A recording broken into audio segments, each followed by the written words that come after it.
जिस तरह मैंने आप लोगों को ये जिस तरह रेडीमेड एक फ़ाइल मैंने आपको बना के दे दी हुई थी, तो बहुत सारे बच्चे कह रहे थे कि एक ना फ़ाइल बना के भी दिखाएँ।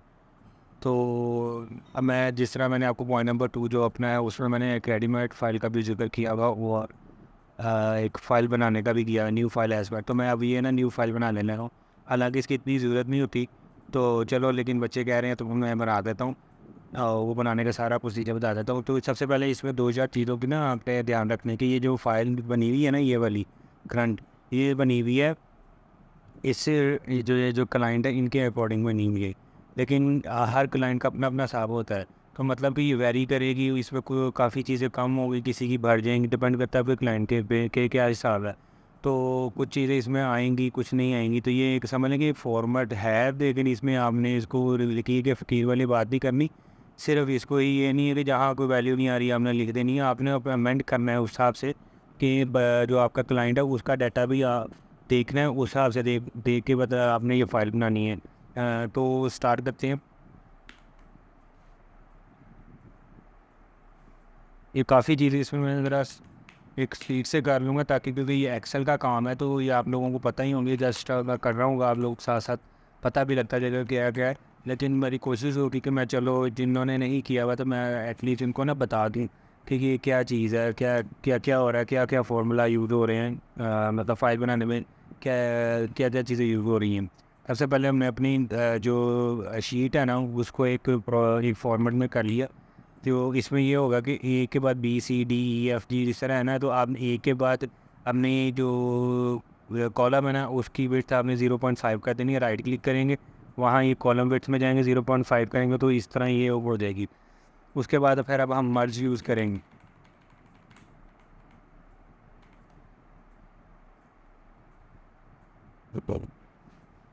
मैं तो अब प्रोफेशनल जो भी आपका क्लाइंट होगा आपने यहाँ वो लिख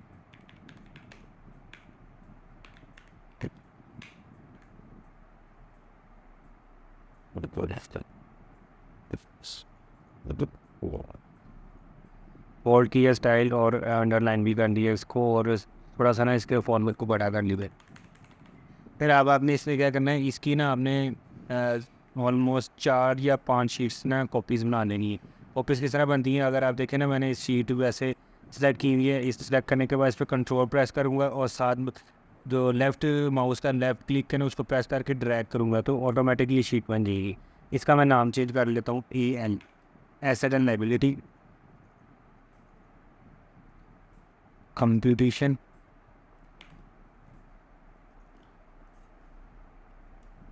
cash and bank, cash and banks और ग्रुपिंग। ये जो 4 चीज़ें ना, 99% यही यूज़ हो रही होती हैं। ग्रुपिंग कहने या डिटेल कहने, बट जो भी कहना है वो मतलब कोई एक ही चीज़ है। डिटेल कहने, ग्रुपिंग लिखने, एक ही चीज़ है इसका। ये मैंने यहाँ कर लिया है। अब जो कंप्यूटेशन है ना, ये चीज़ तो मैं बाद में इसको ना बनाना सिखाऊंगा, और बल्कि बाद में इस पर डिस्कशन करेंगे जब हमने पॉइंट नंबर 8 करना है। मैं आपको दिखा भी देता हूँ, पॉइंट नंबर 9 सॉरी। ये कंप्यूटेशन है ना, तो ये बाद में करेंगे। इसमें ना वैसे रेडीमेड है, मैं प्रेफर ये करूँगा आप वो करें। ये थोड़ी डिटेल है, और एक्सेल का ना यानी आप कह लें कि अच्छी खासी ग्रिप होनी चाहिए। खैर लेकिन जब ये इधर आएंगे ना, तो तब इस पर देख लेंगे कि क्या क्या सिचुएशन क्या करना है। ठीक है, उसके बाद वापस अपनी शीट पे आते हैं। फिर इधर हमने लिखना है स्टेटमेंट ऑफ, पहले इसको दोबारा हमने सेलेक्ट किया यहाँ तक,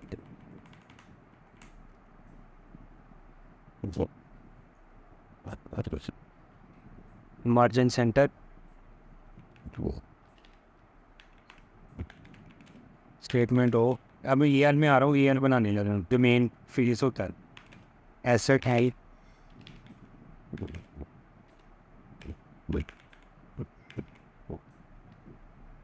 राइट एज ए।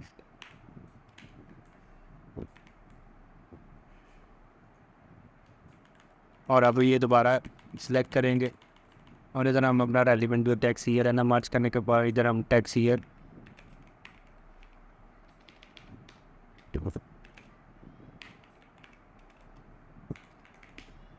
इसको भी हम कंट्रोल डी से bold use control use underline, और यहाँ से हम इसका ज़रा फॉन्ट बड़ा कर लेंगे। ये हमारा ऑलमोस्ट एक की लुक बन गई है। फिर हम यहाँ आएंगे थोड़ा सा ना, क्योंकि 2 साल होते हैं, कंपैरेटिव बनाते हैं इसको ना। कंपैरेटिव में 2 साल होते हैं। 2000 जैसे टैक्स ईयर 2024 है तो एक 24 का बनेगा और एक 23 का बनेगा। तो थोड़ा सा ना हम अपने सेल की जो साइज़ है ना इसको इंक्रीज़ कर लेते हैं, ताकि हमारा वैल्यूज़ वगैरह ना ईजीली इसमें आ सके।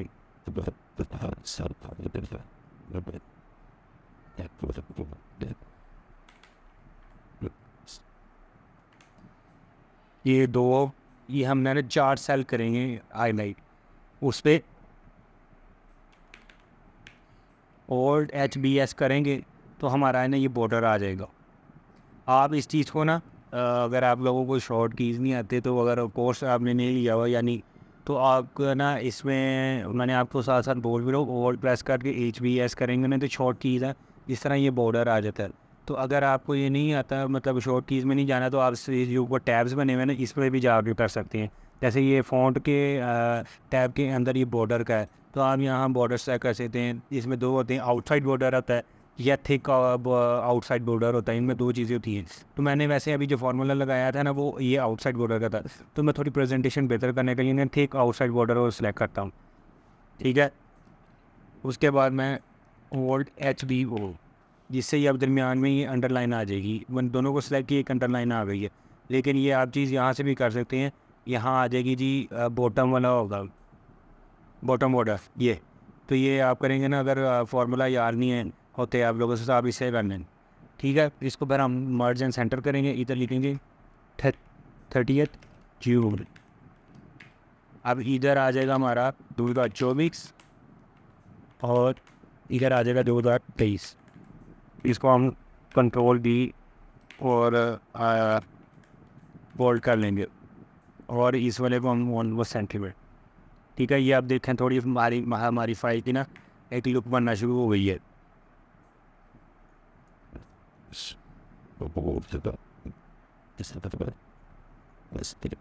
अब इधर हेडिंग आएगी एसेट्स की। अभी ये क्योंकि हम AL का आ रहे हैं तो उसमें सबसे पहले एसेट्स आएंगे, ठीक है। एसेट में आने के बाद अब जिस तरह अगर मैं आपको दूसरी फाइल दिखाऊं तो उसमें काफ़ी चीज़ें आ रही हैं। तो अब आपने वही बात है कि आपने ना अपने क्लाइंट के अकॉर्डिंग देखने के, ये आप फॉर एग्जांपल जो शुरू से एक फ़ाइल बंदा बच्चा बनाना शुरू करता, मैंने एक ऑलरेडी बना के दे दी है, बस उसमें ये है कि आप उसी को अपनी क्लाइंट के साथ बैठा। अब इस फाइल बनाने में भी ऑलमोस्ट मैं समझा रहा हूँ, आप देख लेना कितना टाइम लग जाएगा। सारी सी बातें समझा रहा हूँ तो थोड़ा टाइम लगेगा, लेकिन आपको ऐसा ऐसा प्रैक्टिस हो जाएगी ना, तो आप 15-20 मिनट में ये फ़ाइल प्रॉपरली ना अकॉर्डिंग टू क्लाइंट आधे पौने घंटे के अंदर बना सकते हैं। अगर डिपेंड कर वही बात है कि डिपेंड करता है कि क्लाइंट का डाटा कितना है, ठीक है। तो अभी जो मैं आपको बना रहा हूँ ना, जितनी मैक्सिमम चीज़ें आ सकती हैं ना, मैं वो चीज़ कर रहा हूँ, वो चीज़ उसके अकॉर्डिंग बना रहा हूँ। पहले आ जाए इसी नॉन एग्रीकल्चर।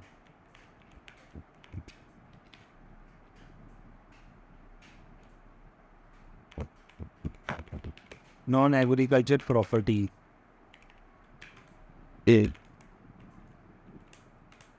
बाद में भी मैं भर लेता हूँ, बाद में बनूंगा भी मेन हेड्स बनाने। आगे आ जाएगी एग्रीकल्चर प्रॉपर्टीज़। अगर क्लाइंट की एग्रीकल्चर प्रॉपर्टी, वही बात है, डिपेंड करता है कि आपकी क्लाइंट पे क्या क्या उसके एसेट्स में है शामिल है। अब नॉन एग्रीकल्चर प्रॉपर्टी जारी सी बात है, नाम से बताया करें तो जो एग्रीकल्चर लैंड है ना वो नहीं, बाकी जैसे हाउस हो गया, घर हो गया, कोई दुकान हो गई, तो वो इधर नॉन एग्रीकल्चर में आएगी।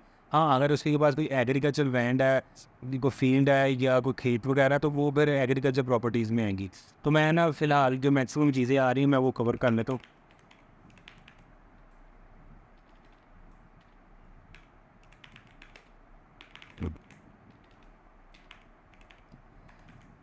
एग्रीकल्चर प्रॉपर्टी, इसके बाद आ जाता है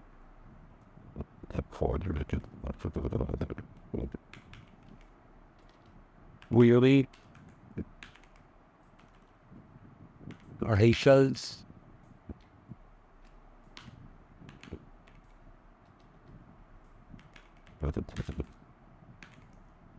फिर आ जाता है इसमें अदर रिसीवेबल, वे वही एक दफ़ा दोबारा क्लिक कर देंगे। ये चीज़ें हर क्लाइंट की अपनी वेरी करेंगी। जस्ट मैं आपको फ़ाइल बनाना सिखा रहा हूँ। मैं चाह रहा हूँ कि मैक्सिमम चीज़ें जो आ रही हैं ना, वो मैं ना शामिल कर दूँ। मेजॉरिटी जो क्लाइंट्स हो गए ना, जो ख़ास तौर पे सैलरीड हो गए, तो उनमें ये कम ही चीज़ें आ रही होंगी। उनमें आपकी आएगी ज़्यादा से ज़्यादा एक नॉन एग्रीकल्चर का हेड बनेगा, एक व्हीकल का बन जाएगा और कैश एंड बैंक का बन जाएगा, मैक्सिमम ये होगा। और एक आधे अगर बनना हुआ तो वो इन्वेस्टमेंट का भी बन जाएगा, डिपेंड करता है क्लाइंट पर। ये तो मैं आपको बना के दिखा रहा हूँ। तो ऑलमोस्ट जो नॉर्मली बड़ी फाइल में जो ऑलमोस्ट हर हेड शामिल होते हैं ना, वो बना के दिखा रहा हूँ। यानी ये 7 जो 5-6 जो हेड हैं ना, 7, ये सारे हेड आते ही आते हैं। इसके अलावा अदर रिसीवेबल के बाद कैश एंड बैंक,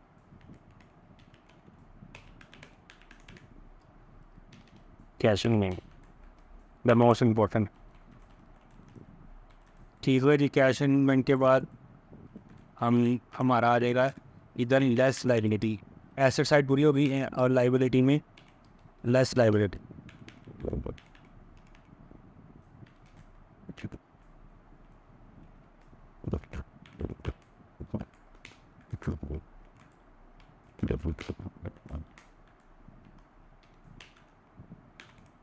अब लाइबिलिटी में हर क्लाइंट पे डिपेंड करता है कि उसकी किस चीज़ की लाइबिलिटी है। फॉर एग्जांपल उसने जो भी पेएबल होगा ना उसका, तो वो आएगा। अब वो डिपेंड वही बात है कि क्लाइंट पे करता है कि क्या किस चीज़ की उसकी लाइबिलिटी वगैरह है। तो फॉर एग्जांपल मैं अभी भी लाइबिलिटी में लिख देता हूँ जी, लोन लिया हुआ है किसी से जी। फॉर एग्जांपल इस क्लाइंट ने लोन लिया। अब मैं ना ये शीट फिल करने लगा, अभी उसके बाद वेल्थ रिकन्सिलिएशन स्टेटमेंट पे भी आ जाता हूँ। तो लोन लिया है फ्रॉम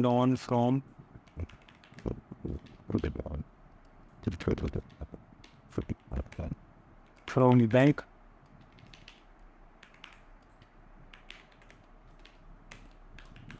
लोन फ्रॉम बैंक, या फिर इसके अलावा आ सकता है जी loan from brother, sister, mother, father, या जो भी वाइफ, कुछ भी आप शामिल कर सकते हैं। या फिर कोई ऐसा इंस्टीट्यूट जहाँ से आपने लोन वगैरह लिया हो, तो वो भी बीच में शामिल होगा इसमें।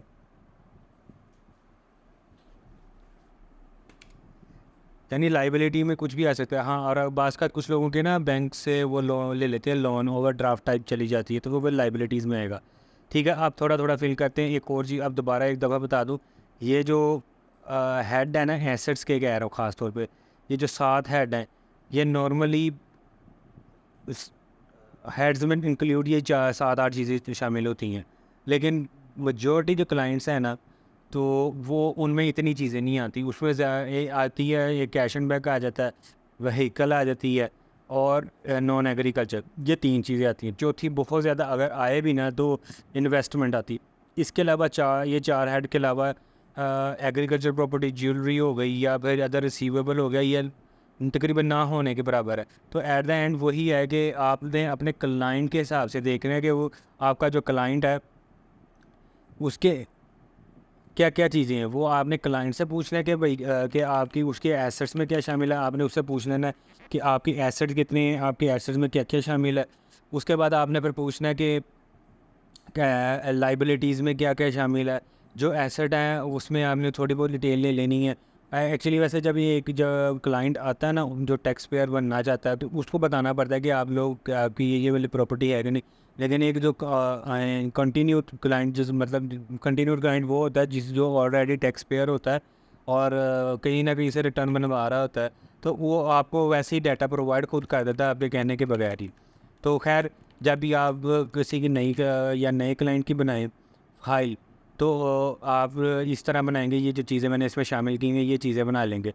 अभी तो मैंने इसमें कैश एंड बैंक पे भी आना है, ग्रुपिंग में भी आना है, एएल पे अभी एएल का काम तकरीबन कंप्लीट कर रहा हूँ, तो उसके बाद ही आगे मूव करेंगे। तो यानी ये चीज़ें शामिल होती हैं इसमें। तो वो बाकी जो एडिशनल चीज़ें हैं ना, वो आपने देखनी, क्या क्लाइंट टू क्लाइंट वेरी करती है, तो आपने क्लाइंट के हिसाब से देखनी है।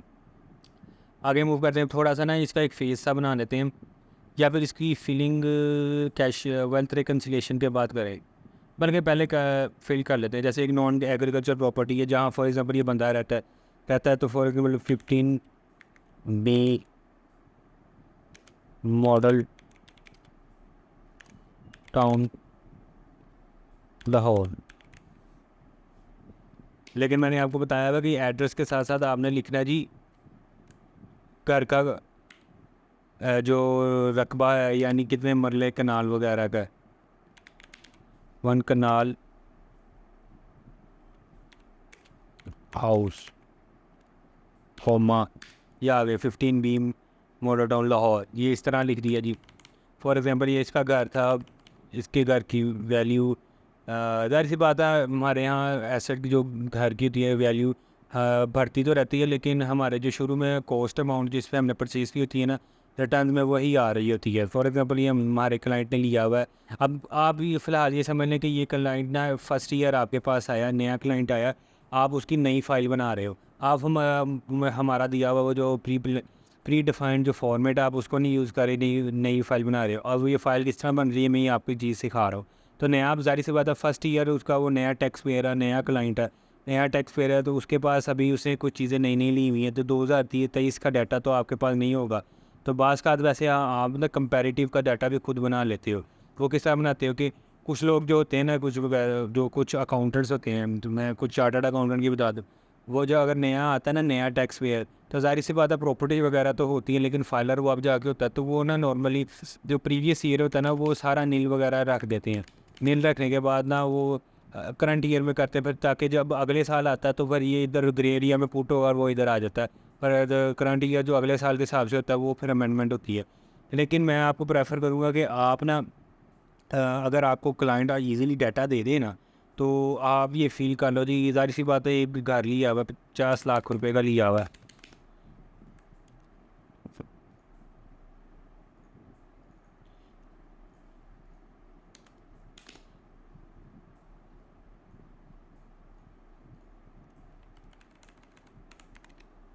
50 लाख का घर लिया हुआ है, तो ज़ाहिर सी बात है उसकी वैल्यू भी अभी यही रहेगी।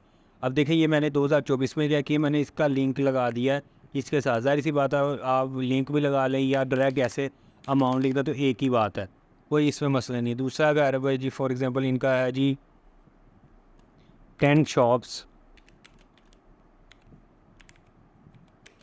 इन बरकत मार्केट। क्योंकि शॉप्स डिफरेंट होती हैं, तो आपने आपको ना उसका रकबा वगैरह या उसका जो होता है ना साइज़ वो लिखने की ज़रूरत नहीं है। और ज़ाहिर सी बात है उसकी 10 शॉप्स है, तो सब फॉर एग्ज़ाम्पल 10 मिलियन कर लेते हैं।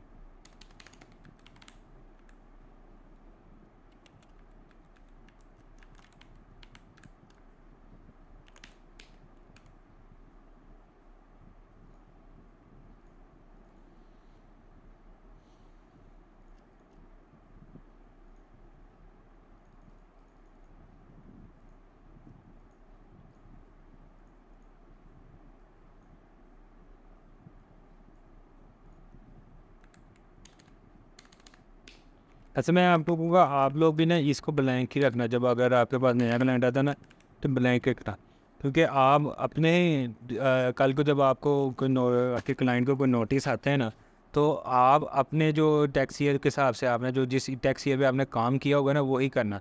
उससे पहले वाले पे अगर किसी को नोटिस आ जाता है, फॉर एग्जांपल नोटिस अब तो पाकिस्तान में ना होने के बराबर ही आते हैं, बहुत बड़े मगरमच्छों को आते हैं जिनकी अच्छी खासी करोड़ों रुपये में डेली ट्रांजेक्शन हो रही होती हैं, तो उनको ही अगर आते हैं तो वो भी बहुत कम है।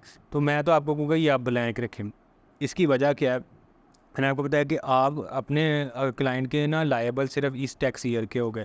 इसे मैं कहता हूँ ये अभी फ़िलहाल रहने दे। वैसे मुझे समझाने में कोई इशू नहीं है, लेकिन मैं आपको ना इसलिए कह रहा हूँ कि ज़ाहिर सी बात है जब आपके पास नया क्लाइंट है, न्यू फाइलर है ना, तो आप उसकी न्यू फाइल ना सिर्फ अपने रेलिवेंट टैक्स ईयर के हिसाब से बनाएं। मतलब जिस टैक्स पीरियड में वो आता है ना, तो आप उसके हिसाब से बनाएं। प्रीवियस को आप फ़िलहाल ज़ीरो कर दें। बाकी अगर इसमें आप कहते हैं तो मैं इसको ये साथ भी कर दूँगा, मुझे कोई नहीं इशू, क्योंकि मैंने जो अमाउंट इधर लेनी है वो इधर ले लेनी है, तो उसमें कोई इतनी रॉकेट साइंस नहीं है।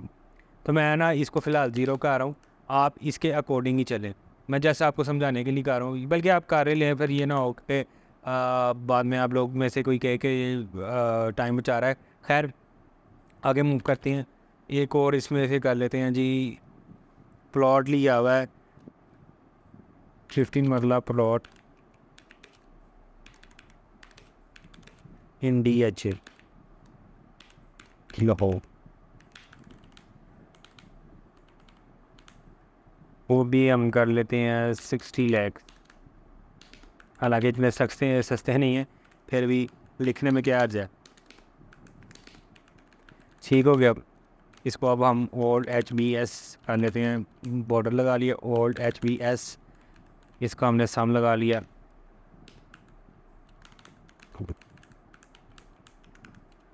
ठीक है, स्पेस ऐड करके जितने भी यानी आपके क्लाइंट के जो नॉन एग्रीकल्चर चीज़ें होंगी ना, आपने वो रख दी है। जस्ट मैं जो फिलिंग कर रहा हूँ ना, सिर्फ एग्जांपल के तौर पे कर रहा हूँ, सिर्फ आप लोगों को समझाने के लिए कर रहा हूँ, उसके अदरवाइज और कोई मोटिव नहीं है। मैं बस एक फ़ाइल बना रहा हूँ, किस तरह एक फ़ाइल की लुक बनती है मैं वो करके दिखा रहा हूँ आपको कि किस तरह आपने बनानी है फ़ाइल। दूसरा, एक बंदा कह जाता जी मेरे पास 20 कनाल मिट्टी एकड़ में करते हैं, करने में क्या हर्ज है। ये 20 कनाल एकड़ की लैंड है। वाह, ठीक है जी, हम इसकी लिख देते हैं जी इसकी अमाउंट पिछले साल भी, तो इस साल भी ये ले रहे। ठीक है, ये आ गई। तो यानी आपने इस तरह करना है, पहले क्लाइंट देख लिया, क्लाइंट पहले एक फॉर्मेट सा बना लिया, टैक्स ईयर लिख लिया, टैक्स ईयर का एसेट्स, और फिर एसेट के बाद एक आपने ना क्लाइंट को क्लाइंट से पूछा, क्लाइंट को खुद एक्सेस किया, क्लाइंट से डाटा लिया कि जहाँ जहाँ उसकी प्रॉपर्टीज़ हैं उस हिसाब से आपने उसकी प्रॉपर्टी ने हेड के हिसाब से अरेंज कर लेनी है। नॉन एग्रीकल्चर प्रॉपर्टीज़ इधर आ जाएंगी, अगर एग्रीकल्चर इधर आ गई। अगर उसने कोई इन्वेस्टमेंट की हुई है, for example 1000 shares at the rate 50 rupees in HBL,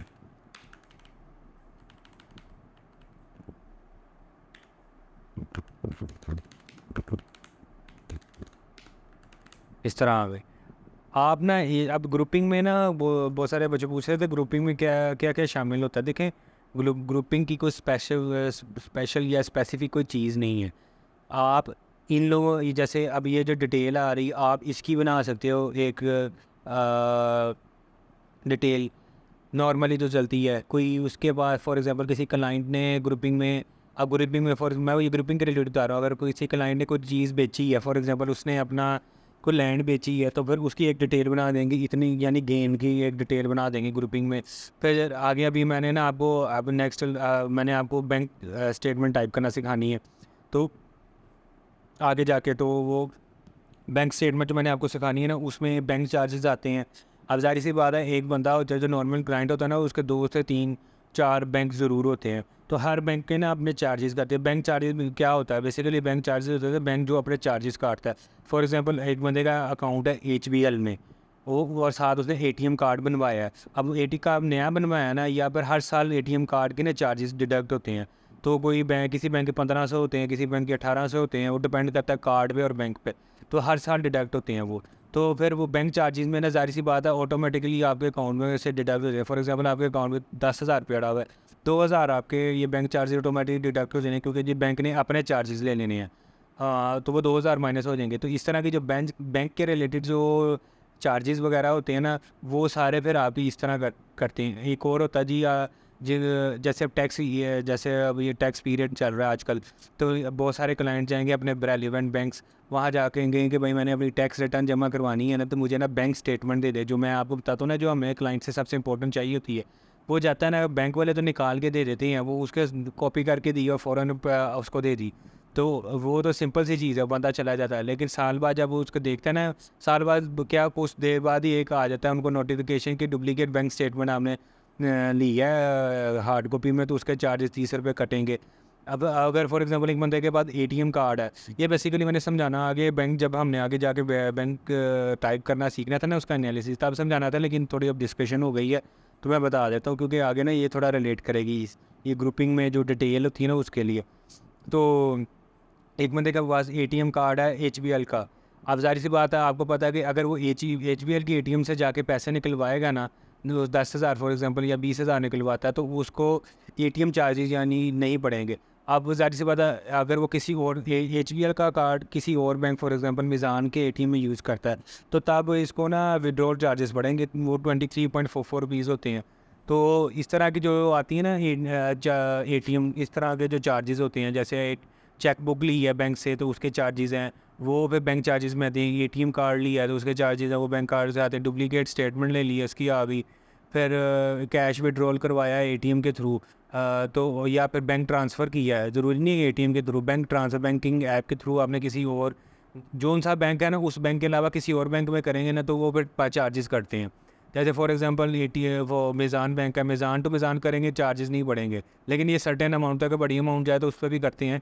50,000 I guess limit है तो लेकिन बाकी बैंक में अगर मेज़ान टू मैंने HBL कर दिया या लाइट कर दिया तो मुझे चार्जेस पड़ेंगे, या जैज़ कैश कर दिया। जैज़ कैश से ज़्यादा है बैंक कैश एंड बैंक में ना सारे एलाइड बैंक एस्करी इस तरह की सारे जो बैंकिंग है ना वो भी शामिल है। तो इसके अंदर Telenor micro bank finance bank भी शामिल है, मतलब टेलीनॉर का भी उसकी इनकी भी ट्रांजैक्शन होती है। जैसे ईजी पैसा जिनका होता है ना, तो ईजी पैसा की भी ट्रांजैक्शन आती है, वो भी इन्हीं में ही आती है, वो भी बैंकिंग सेक्टर ही कंसीडर है। इसी तरह जैज़ कैश की भी इसी में आती है।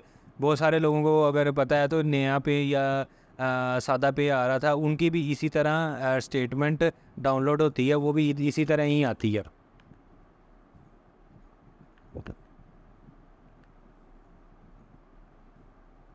ठीक है जी। तो हाँ, फिर ये जो ग्रुपिंग में कह रहा था ना, फिर एक डिटेल बन जाती है जी बैंक चार्जेस की। अब ज़ाहिर सी बात है अगर किसी के पास 4 या 5 बैंक है, हर बैंक में अपना हर बैंक में ना डिफरेंट बैंक चार्जेस कटेंगे। फिर वो ना इधर जब आपने कल देखा होगा, आपने आगे जाके आपने देखा होगा, देखेंगे कि वेल्थ रिकन्सिलिएशन स्टेटमेंट बनेगी।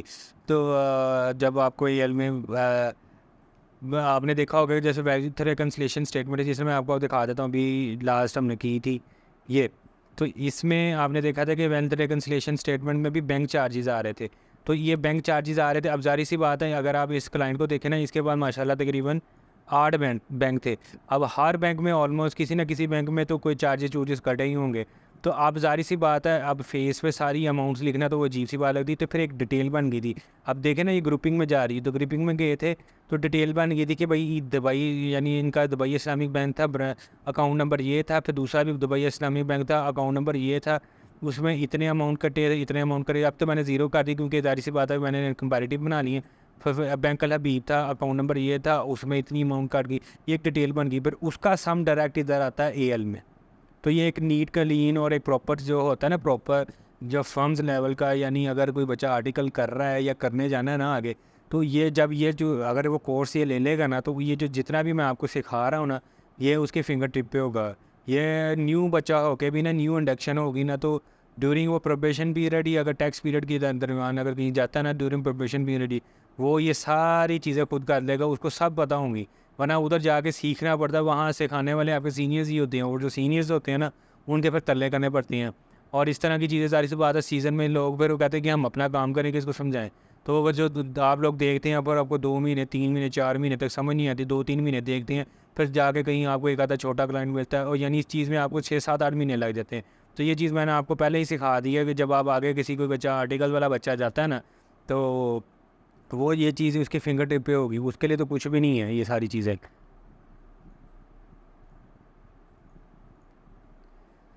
ठीक है।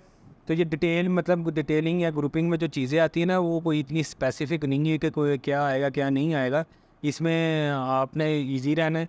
आपने फॉर एग्जांपल सारे बैंकों की डायरेक्ट इधर आपने बैंक चार्जेस में टोटल एक पेज पे लिख के, यानी सारे बैंक की आप फॉर एग्जांपल आ गया चार बैंक है, 4 में से 2 बैंकों का बैंक चार्जेस आ रहे हैं, तो आप उसका जितने भी आ रहे हैं ना टोटल करके डायरेक्ट अमाउंट भी वेल्थ रिकन्सिलिएशन स्टेटमेंट में भी लिख सकते हैं। लेकिन मैं आपको प्रेफर नहीं करूँगा, बल्कि कोई फॉर्म यानी कोई सिस्टम ये, यानी आपको कोई इस तरह की प्रोफेशनल जो काम करने वाले हैं ना, वो आपको ये प्रेफर ही नहीं करेंगे कि ये करना है, बल्कि वो आप लोगों को कहेंगे कि इसकी डिटेल बनाओ। तो इसलिए मैं डिटेल बना रहा हूँ, क्योंकि डिटेल ज़ाहिर सी बात है, आप ये डिटेलिंग बनाना शुरू करेंगे ना डिटेल, तो ये जो डिटेल है ना आगे आपको जब जो बच्चा अकाउंट सीखता है ना, तो उसमें भी बहुत काम आती है। फिर चल रही है फॉर एग्ज़ाम्पल किसी के पास 5 तोला सोना है, तो हम वो लिख देंगे जी 5 तोला गोल्ड,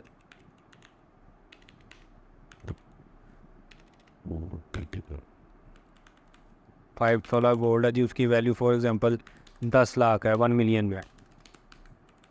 इसको भी इधर आ गए जी। ठीक है। उसके बाद वो कहते हैं जी, उसके बाद जी MGHS है, व्हीकल नंबर हो जाएगा LEA 888 जो भी गाड़ी का नंबर है या जो भी गाड़ी है उसका नंबर लिख दिया, मॉडल जो भी उसकी कंपनी है वो लिख दी, मॉडल लिख दिया और आगे उसका नंबर लिख दिया। वो गाड़ी फॉर एग्ज़ाम्पल है 65 लाख की,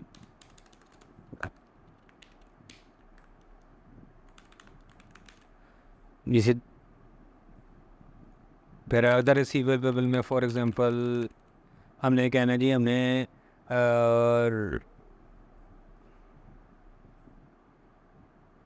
हमने लोन दिया हुआ जी, लोन टू किसी इंस्टीट्यूट का कह दो या किसी जिससे भी आपने लिया हुआ, अगर है ये वही बात है। ये सारी चीज़ें मैं आपको बता रहा हूँ मैक्सिमम आ सकती हैं, लेकिन ये सारी चीज़ें क्लाइंट के हिसाब से माइनस भी हो जाती हैं और इनकी जो डिस्क्रिप्शन है ना, ये सारी जो मैं लिख रहा हूँ ये क्लाइंट के हिसाब से ये अमेंड होनी है, उनके हिसाब उनका डाटा आना है। लोन टू फ्रेंड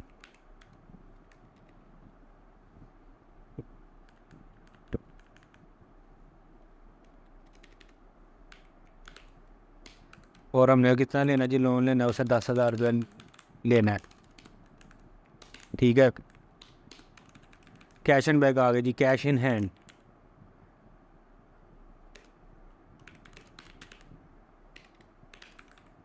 ठीक है। कैश इन हैंड इनके अब जब आगे हम कैश एंड बैंक बनाएंगे ना उस पर लिंक लगाएंगे, ठीक है। लेकिन मैं इसमें ना ओपनिंग ऐड कर देता हूँ ताकि ज़ाहिर सी बात है हम ओपनिंग तो हमारे पास बैंक स्टेटमेंट से आ ही जाएगा ना, और कैश इन हैंड का भी पता लग जाएगा कि भाई साल के शुरू में उसे एस्टिमेट ले लेंगे कितना कैश था।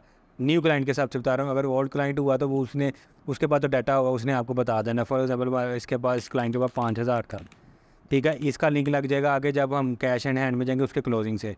फिर आ जाता है for example JS bank account number,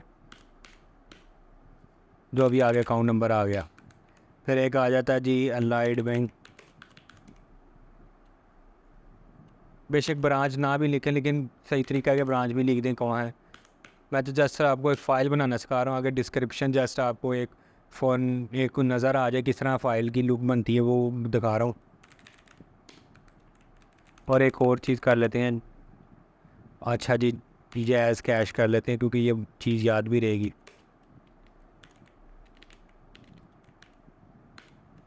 आगे नंबर लिख देंगे जी 0 थ्रू 3, आगे जो भी नंबर आ गया वो आपने लिख दिया। और इनकी भी वही मैंने आपको बताया, इनके भी हम ओपनिंग लिख लेते हैं। ये चीज़ हमें उनकी स्टेटमेंट से भी पता लग जाएगी क्लाइंट के।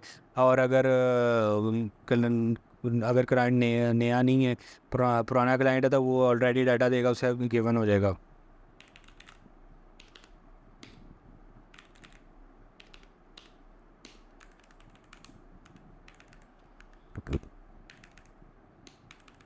ठीक है जी। अब बाकी इनके ये तो हमारे ओपनिंग के आ गए ना, क्लोजिंग का जब मैं कैश एंड बैंक बनाऊँगा ना तभी कर लूँगा, ठीक है। अब इनके हम लगा लेंगे वो और DHBS बॉर्डर लगा लिए, बॉर्डर लगाने के बाद सम का फॉर्मूला लगा लिया जो यहाँ तक आएगा,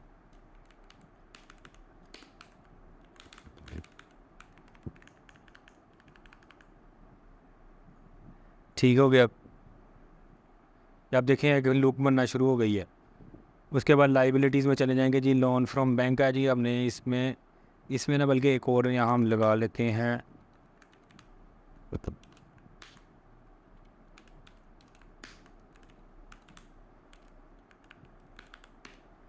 ये अपना अंडरलाइन इसे टोटल का लगा लेते हैं। इसमें हमारा ये शामिल है, ये अमाउंट शामिल है जी, ये शामिल है।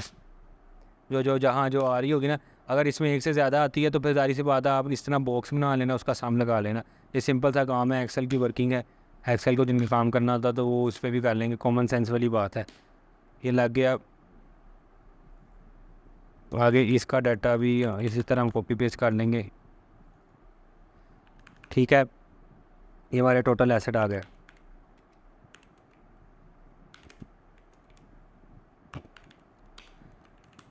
अब लाइबिलिटीज़ में हम कर लेते हैं फॉर एग्ज़ाम्पल लाइबिलिटी इसकी पिछले साल से ही कंटिन्यू कर रहे हैं क्योंकि फ़ाइल समझाने के लिए मैं आपको बता रहा हूँ।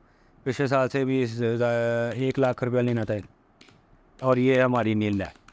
इस तरह कर लेते हैं जी, 1 लाख रुपये लेना तो स्टिल 1 लाख रुपया ही है ड्यूरिंग द ईयर। अगर कंपैरेटिव बना रहा हूँ ना ड्यूरिंग द ईयर, अब जब हम बैंक टाइप करेंगे और कैश की डिटेल लेंगे तो अगर इसमें मूवमेंट हुई तो ग्रुपिंग में बना लेंगे कि भाई ओपनिंग इतना था और उसमें से पेड इतने हो गए कैश के थ्रू या बैंक के थ्रू, बाकी रिमेनिंग इतने रह गए या सारे पे हो गए, वो देख लेंगे। वो डिपेंड करता है जो भी क्लाइंट की सिचुएशन होती है।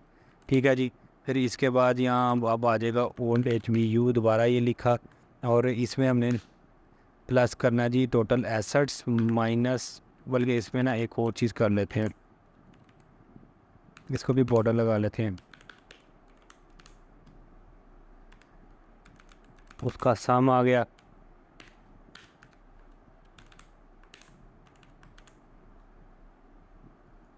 सम के बाद ये हमारे आ गई टोटल लाइबिलिटीज़।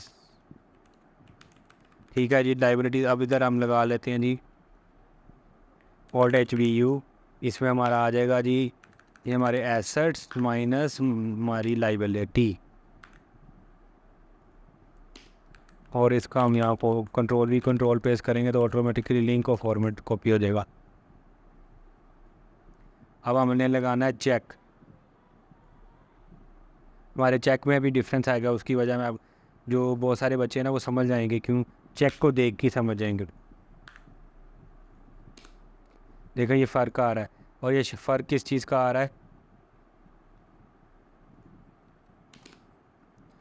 ये फ़र्क अगर जिन लोगों को बच्चों को समझ नहीं आई ना, थोड़ा सा मैं हिंट दे देता हूँ, इधर ही कहीं आ रहा है। मैंने ओपनिंग लगा ली है कैश एंड बैंक के, लेकिन क्लोजिंग अभी नहीं लगाए। तो जब तक जाहिर सी बात है मैं चाहता तो मैं डायरेक्ट भी लगा सकता था, लेकिन अभी मैं फ़ाइल बना रहा हूँ तो हमारे क्लोजिंग नहीं आएंगे। जब मैं फ़ाइल बनाऊंगा जो ओपनिंग होगा वही क्लोजिंग हो जाएगा, यानी यही अमाउंट इधर आ जाएगी तो वो चेक हमारा कंप्लीट हो जाएगा। एक चेक एक तो ये होता है ना, ये ओपनिंग ये आता है दोनों फाइलों के जो सालों के दरमियान जो डिफरेंस आ रहा होता है वो, लेकिन इसमें एक चेक यहाँ भी लगता है, वो होता है इस वो चले वो आज जब मैं वेल्थ रिकन्सिलेशन बनाऊंगा ना उससे लिंक करता है तो तब भी हो जाएगा। अब यहाँ अब आ जाती है वेल्थ रिकन्सिलेशन पे काम शुरू। वेल्थ रेकन वेल्थ रिकन्सिलिएशन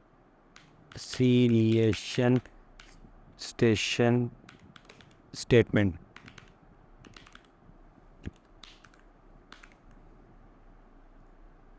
ठीक है जी, इसमें से ना एक और चीज़ मैं आपको दिखा देता हूँ। चले वो फिर आगे जाके जब बैंक स्टेटमेंट टाइप करेंगे ना तभी समझा दूँगा। इधर आ जाती है हमारी इनकम। ठीक है जी, इनकम में अब किस सोर्स से आती है, फॉर एग्ज़ाम्पल सैलरी से आती है जी। यहाँ लिख देंगे सैलरी फ्रॉम, यहाँ तो मैं लिख रहा हूँ ना XYZ, यानी जो जिस भी कंपनी या इंस्टीट्यूट से आती होगी वो लिख देंगे।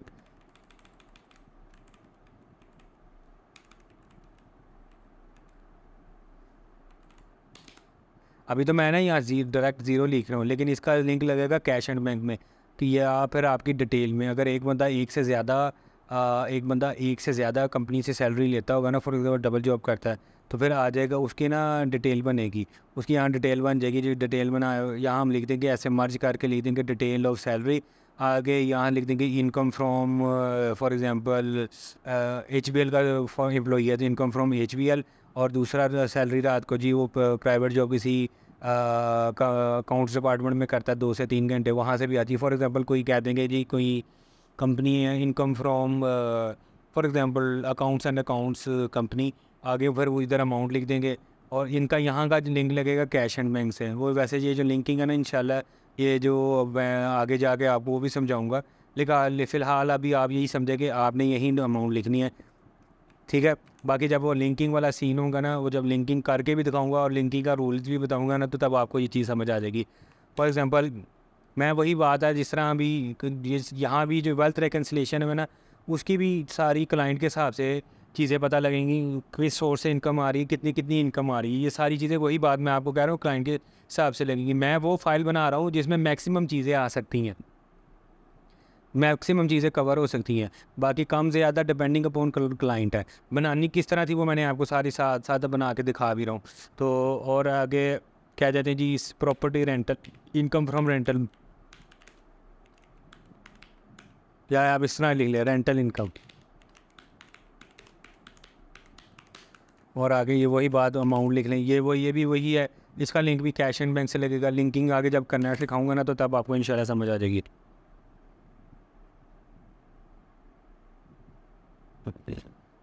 ठीक है, उसके बाद आगे हम कर लेते हैं जी भाई प्रॉफिट ऑन डेट। ये क्या होता है, ये भी थोड़ा मैंने आगे जाके बताना है जब बैंक टाइप करूँगा। टाइप करना था, बैंक स्टेटमेंट एनालिसिस करनी थी, लेकिन मैं आपको बता देता हूँ। आप लोगों को पता है कि बहुत सारे जो अकाउंट्स के यानी बैंक का होते हैं ना, बैंक के अंदर जो अकाउंट खुलवाएं तो दो किस्म के होते हैं। एक होता है करंट अकाउंट, एक सेविंग अकाउंट। ये मैं ना प्रॉफिट ऑन डेट का बता रहा हूँ। ये पार्ट तो बैंक स्टेटमेंट टाइप या एनालिसिस का था, लेकिन जाहिर सी बात है जब एक डिस्कशन आ रही है तो थोड़ा थोड़ा बता दो, बाकी जो मज़ीद उस तक भी बता दूंगा ताकि रिवीजन हो जाए। थोड़ी डिटेल में बता दूंगा जाकर, जिनको यहाँ समझ नहीं है वो आगे समझ लें। तो एक होता है करंट अकाउंट, एक सेविंग अकाउंट होता है। जो लोग सेविंग अकाउंट करते हैं ना, तो वो उसमें ना सेविंग अकाउंट के अंदर भी 2-3 कैटेगरी होती हैं। एक सेविंग अकाउंट होता है मंथली, तो वो उसमें ये होता है कि हर मंथ के जो जैसे हर मंथ जैसे 1 जनवरी 2024 है ना, तो 31 तारीख को जो आपके बैंक में आपकी जो लास्ट अमाउंट होगी ना, उस पर एक परसेंटेज होता है। For example 10%, 5%। ये वही बात है कि बैंक टू बैंक वेरी करता है। नॉर्मली आप समझ लें 12% है ना, वो चलता है। वो फिर फॉर एग्जांपल आपके ना 31 जनवरी को ना आपके बैंक में 10,000 थे, और फिर 31 जनवरी को ना आपने सेविंग अकाउंट खुलवाया हुआ था मंथली प्रॉफिट वाला।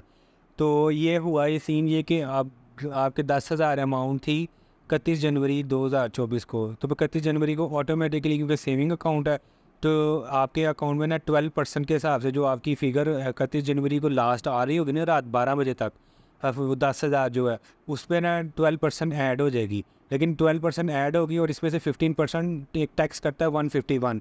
वो आगे इधर हमने इधर लेक्स करना है एक्सपेंसेस में, जिस तरह मैं आपको एक दफ़ा दिखा भी देता हूँ।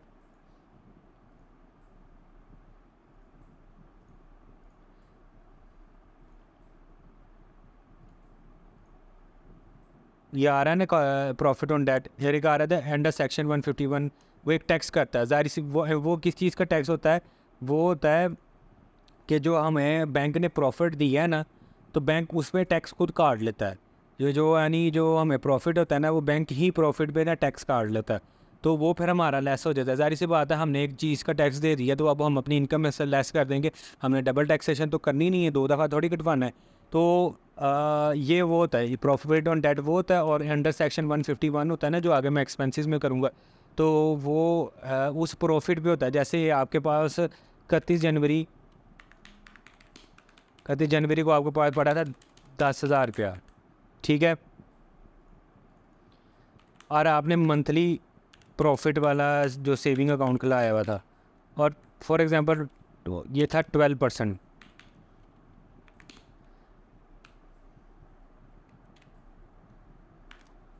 ठीक है, 12% था। अब क्या हुआ जी, आपका इस पे 12% हो गया। आपकी अमाउंट बल्कि अमाउंट इतनी हो जाएगी कि ये क्लोजिंग हो जाएगी। आपका 12% डायरेक्ट अमाउंट में निकाल लेता हूँ। ये 1200 ऐड हो गया, 10,000 का 12% लिया 1200। इस पे जो टैक्स करता है ना, वो अंडर सेक्शन बैंक वाले खुद ही काट लेते हैं। 151 होता है, वो होता है उसकी सम फिक्स होता है, वो होता है @15% होता है, ठीक है। तो वो फिर ये होता है कि इस जो 1200 जो आपका प्रॉफिट हुआ ना, उसका 15% होता है। तो इसको हम इस तरह कर लेते हैं, तो ये कट जाएगा।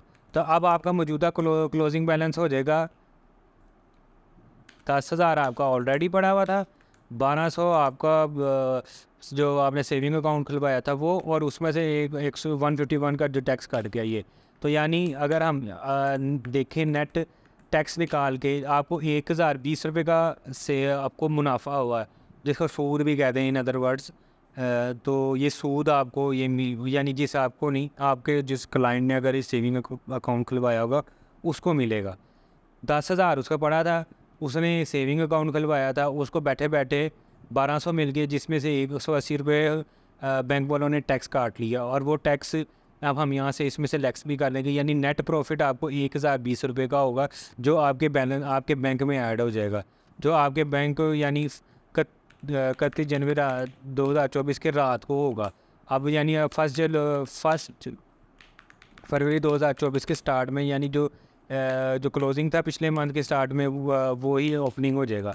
तो यानी 1000 हो जाएगा। आपने कुछ किया नहीं है, लेकिन ये चीज़ आपके प्रॉफिट में आ जाएगी। इसको प्रॉफिट ऑन डेट कहते हैं, ये इनकम फ्रॉम अदर सोर्स होता है।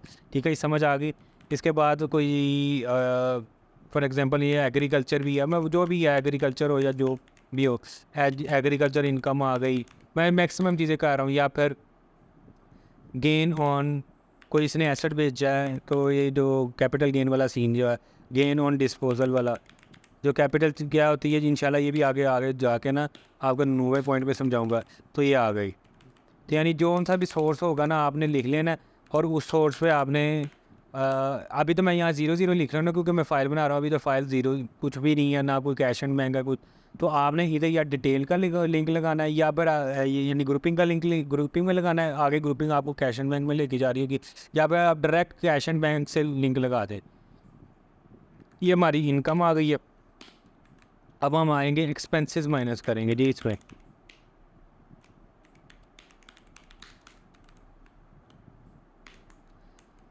ठीक है, इसमें से सबसे पहले हम जो टैक्स पेड किए होंगे ना,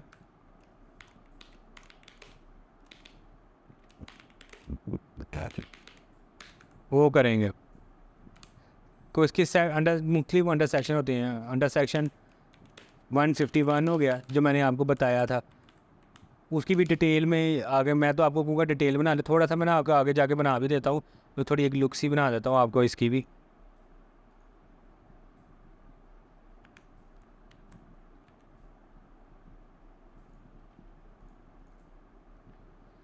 ये वही है टैक्स है। हाँ, इसमें होता है एक मंथली होता है, एक क्वार्टरली होता है। यानी मंथली हर महीने, क्वार्टरली हर 3 महीने बाद, और मंथली, क्वार्टरली, सेमी एनुअली यानी हर 6 महीने बाद, और एनुअल यानी हर साल बाद। आपके साल के एंड पे जितना भी प्रॉफिट होगा ना 12 मंथ, उस पर आपको बैंक ना परसेंटेज के हिसाब से देता है। ये परसेंटेज ना वेरी करती है, बैंक टू बैंक करती है। तो जो भी आपका, जैसे अगर आपने मंथली लिया हुआ, हर महीने आपका जो भी मंथ की लास्ट डेट होगी ना, रात 12 बजे से पहले जो भी होगी, उस पर वो जो भी परसेंटेज होगी वो मल्टीप्लाई हो जाएगी। उस पर टैक्स 15% कट जाएगा, और वो जो भी रिमेनिंग रह जाएगी वो आपके ना क्लोजिंग में ऐड हो जाएगी। जिस तरह ये मैंने एग्जांपल दी। क्वार्टरली का भी, या हर 3 महीने बाद जो आपका तीसरे महीने के एंड पे जो भी बैलेंस होगा ना, उस बैलेंस के पे आपको प्रॉफिट ऐड हो जाएगा। उसमें से लेस हो जाएगी आपकी 151 की। वो किस तरह लेस होगी, इसकी प्रेजेंटेशन आगे जब हम बैंक स्टेटमेंट टाइप करेंगे ना, उसमें बता दूंगा।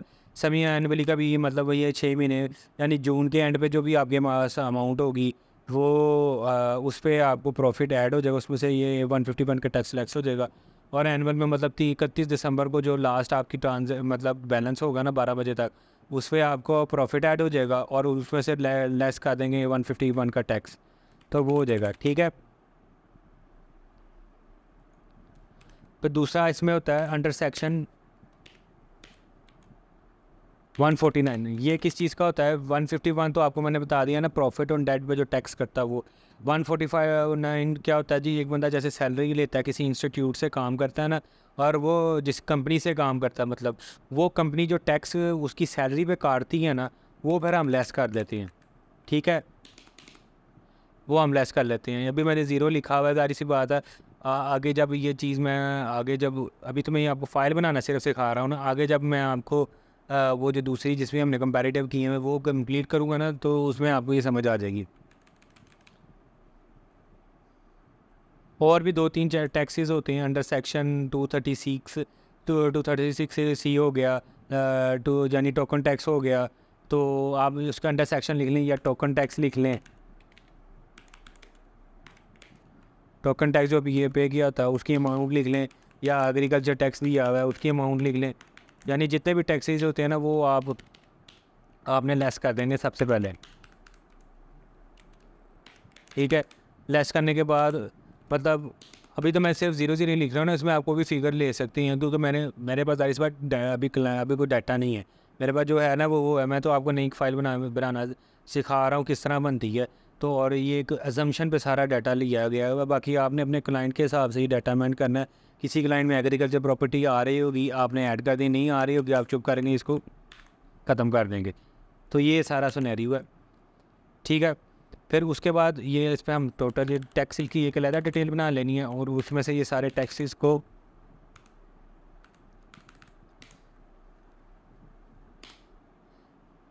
या आगे फिर उसमें से हम माइनस करेंगे बैंक चार्जेस, जो जिस तरह मैंने आपको बैंक चार्जेस के बारे में बताया ना थोड़ा ऊपर, वो बैंक चार्जेस की ये डिटेल में, जब मैं डिटेल के बारे में डिस्क्रिप्शन में बता रहा था, तो ये बैंक चार्जेस की अगर एक से ज़्यादा बैंक है तो आप इस तरह कर सकते हैं। फॉर एग्ज़ाम्पल एक बैंक में 1500 कटे, दूसरे बैंक में 2300 रुपया कट गई, तो इस तरह अमाउंट लिख देंगे। लेकिन मैं आपको प्रेफर करूँगा आप ग्रुपिंग में एक डिटेल बना लेना थोड़ी सी। इसकी ना एग्जांपल दे दूँगा कैश एंड बैंक करने के बाद ही। तो उसके बाद आ जाता है बैंक चार्जेस के बाद पर्सनल एक्सपेंसेस। उसकी भी डिटेल बनती है पर्सनल एक्सपेंसेस की। वो भी डिपेंड करता है आप फेस पे करते हैं, लेकिन फेस पे मैं आपको हरगिज़ नहीं कहूँगा, आपने डिटेल बनानी है, उसका एक फॉर्मेट होता है, वो भी आगे मैं ग्रुपिंग में ना इंशाल्लाह वो बना देता हूँ। ऑलरेडी जो रेडीमेड फ़ाइल अवेलेबल है उसमें ये सारी चीज़ें पड़ी हुई हैं, उसमें बस आपको रेडीमेड नेल करके मैं फ़ाइल दे दूँगा, उसमें आप इतनी मेहनत नहीं करनी पड़ेगी। तो अभी तक देखें तो इसमें ऑलमोस्ट 1 घंटा होने वाला है इसको, और मज़ीद इसमें अभी मैं कैश एंड बैंक करना, ग्रुपिंग करना, तो 1.5 घंटा लग जाना है, क्योंकि मैं समझा रहा हूँ तो आप लोगों को आधा पौना घंटा नई फाइल पे बनाने में लग जाना है। इसलिए मैंने आपको शुरू में ही एक रेडीमेड फ़ाइल दे दी थी, जिसको आपने अपने क्लाइंट के हिसाब से कम ज़्यादा वगैरह करना था, और वैल्यू और उसकी डिस्क्रिप्शन वगैरह लिखनी थी, ठीक है। वो फ़ाइल जो है ना वो ये वाली है, इसी को मैं नील करके दूंगा ताकि आप समझ जाएँ, ताकि कोई इसमें ज़्यादा से ज़्यादा मैक्सिमम चीज़ें आ जाएँ, जिसमें जिस क्लाइंट के जो मेजॉरिटी जो क्लाइंट होते हैं ना उन पे नॉर्मली ये इस काफ़ी इसकी कह लो कि 30% होती है। तो फिर जो 30% होगी वो ज़ाहिर सी बात काम इजी हो जाएगा, आपने बस उस सेल्स को डिलीट कर देना है, बाकी अपना काम करना है, ठीक है। इसमें एक और चीज़ होती है, अगर मैंने शायद आपको पहले भी बताई थी, इधर ना बल्कि इसे स्पेस ऐड कर रहा था। अगर आपको कोई गिफ्ट अपनी फैमिली मेम्बर से लिया हुआ ना, गिफ्ट फ्रॉम फादर या मदर या ब्रदर, यानी जिससे भी लिया हुआ फैमिली ब्लड रिलेशन में कह रहा हूँ, अपने अम्मी अबू बहन भाई वाइफ वगैरह, तो उनसे अगर लिया हुआ है तो वो इधर आ जाएगा, उसकी अमाउंट भी इधर आ जाएगी, और फिर यहाँ ऐसे हो जाएगा, ऐसे लग जाएगा, ये फिर हमारी टोटल इनकम हो जाएगी, ठीक है। और इसमें पर्सनल गिफ्ट टू, अगर हमने किसी को दिया हुआ अपने फैमिली मेम्बर्स वगैरह को, ये याद रखना, हमने अगर किसी को दिया हुआ ना तो गिफ्ट दिया हुआ वो एक्सपेंसिव में आएगा। गिफ्ट टू फादर, वही मदर आ गई, मतलब जिसको भी दिए इनमें से कोई भी आ सकता है, ब्रदर हो गई, सिस्टर हो गए, या वाइफ हो गई, या सन हो गया। इसी तरह ये सारी चीज़ें गिफ्ट फ्रॉम में भी यही सारे बंदे आ रहे हैं। मैंने कुछ इसमें लिखे कुछ नहीं लिखे, तो इसका मतलब ये नहीं कि इसमें टू वाले में ही हमने सारों को ऐड करना है, वाइफ, ठीक है। ये और बल्कि मैं ना इसमें लिख देता हूँ ताकि आप लोगों को कन्फ्यूजन ना हो गया, उसमें लिखें इसमें नहीं लिखे। सन हो गई, सन हो गया, और सिस्टर हो गई। तो ये सारी चीज़ें अगर ली है तो आ सकता है। हाँ, अगर आपने अब ग्रुपिंग में भी यार मैं वही कह रहा हूँ ना, ग्रुपिंग में क्लाइंट पे डिपेंड करता है, क्लाइंट के हिसाब से ना ये चीज़ें बनती हैं। तो अब इसकी डिटेल भी बन सकती है। अगर फॉर एग्जांपल आपने ना अपने, मैं बल्कि ना आपको एक बना के दिखाई देता हूँ ग्रुपिंग का, यहाँ डिटेल ऑफ गिफ्ट्स।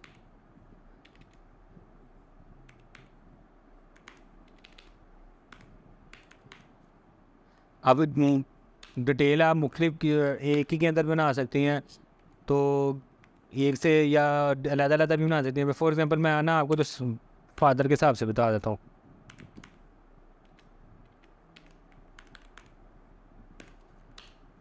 ठीक है।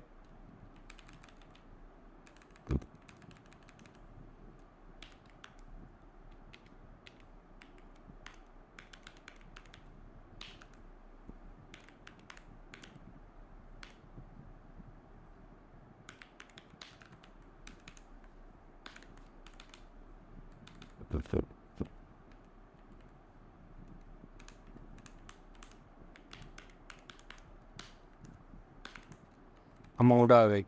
अब आप देखें, अब पर्टिकुलर्स में क्या है जी, गिफ्ट फ्रॉम फादर। मैं डिटेल क्या बता रहा हूँ, फ्रॉम फादर। तो हमने गिफ्ट हमने रिसीव की है, फॉर एग्जांपल हमने फादर से अपने ना, यानी आपके क्लाइंट ने फादर से की है 50,000 रुपया।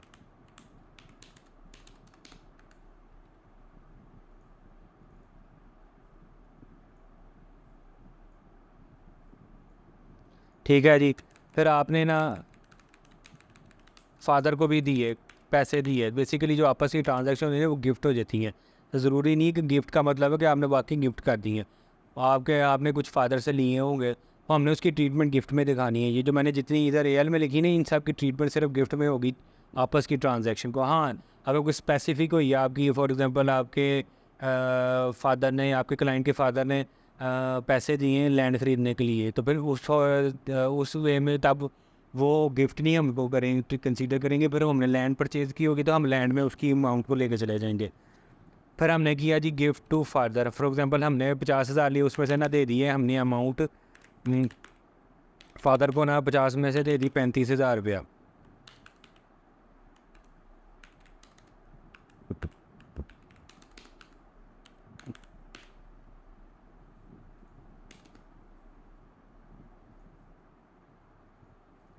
अब नेट आ गया जी।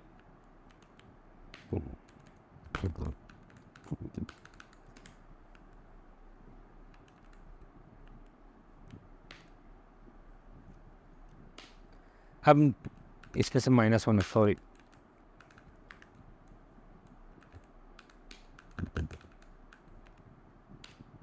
हाँ, अब 15,000 आ गए। तो अब देखें, अब ये आप इसकी दो ट्रीटमेंट हो सकती हैं कि एक आप गिफ्ट फ्रॉम फादर पे ना, आप जहाँ ये जो मैंने लिखा ना गिफ्ट फ्रॉम फादर या मदर, आप उसका लिंक डायरेक्ट यहाँ से लगा के ना ये ग्रुपिंग में यहाँ लगा लें। ठीक है, ये आ गई। और इधर भी गिफ्ट टू, अब जो टू हमने पेमेंट भी कर दी हुई थी, तो उसका ग्रुपिंग में से पेमेंट का यहाँ ये 35,000 का लगा दें।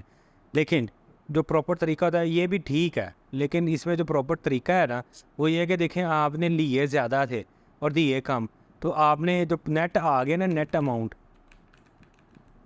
अमाउंट आप उसको देख लें, आप ट्रीटमेंट देख लें। ज़्यादा लिया हुआ यानी रिसीव ज़्यादा हुआ हुआ, तो आप ना डायरेक्ट ही इसको ऐसा कर लें। ठीक है जी, आप इसका ना एक सम लगा दिया। सम लगाने के बाद आप ज़ाहिर सी बात है देखना है, आपने लिया, आपको फादर से पैसे ज़्यादा मिले हैं, तो वो फिर फ्रॉम में आ जाएंगे, ये रिमेनिंग अमाउंट उसकी लिंक आ जाएगा। ई एल में चलते हैं और इसका लिंक हम कर देंगे, क्योंकि एट द एंड अगर देखें ना तो ये दोनों हो रहे हैं। बल्कि मैं आपको दिखा देता हूँ इसका इफेक्ट ही।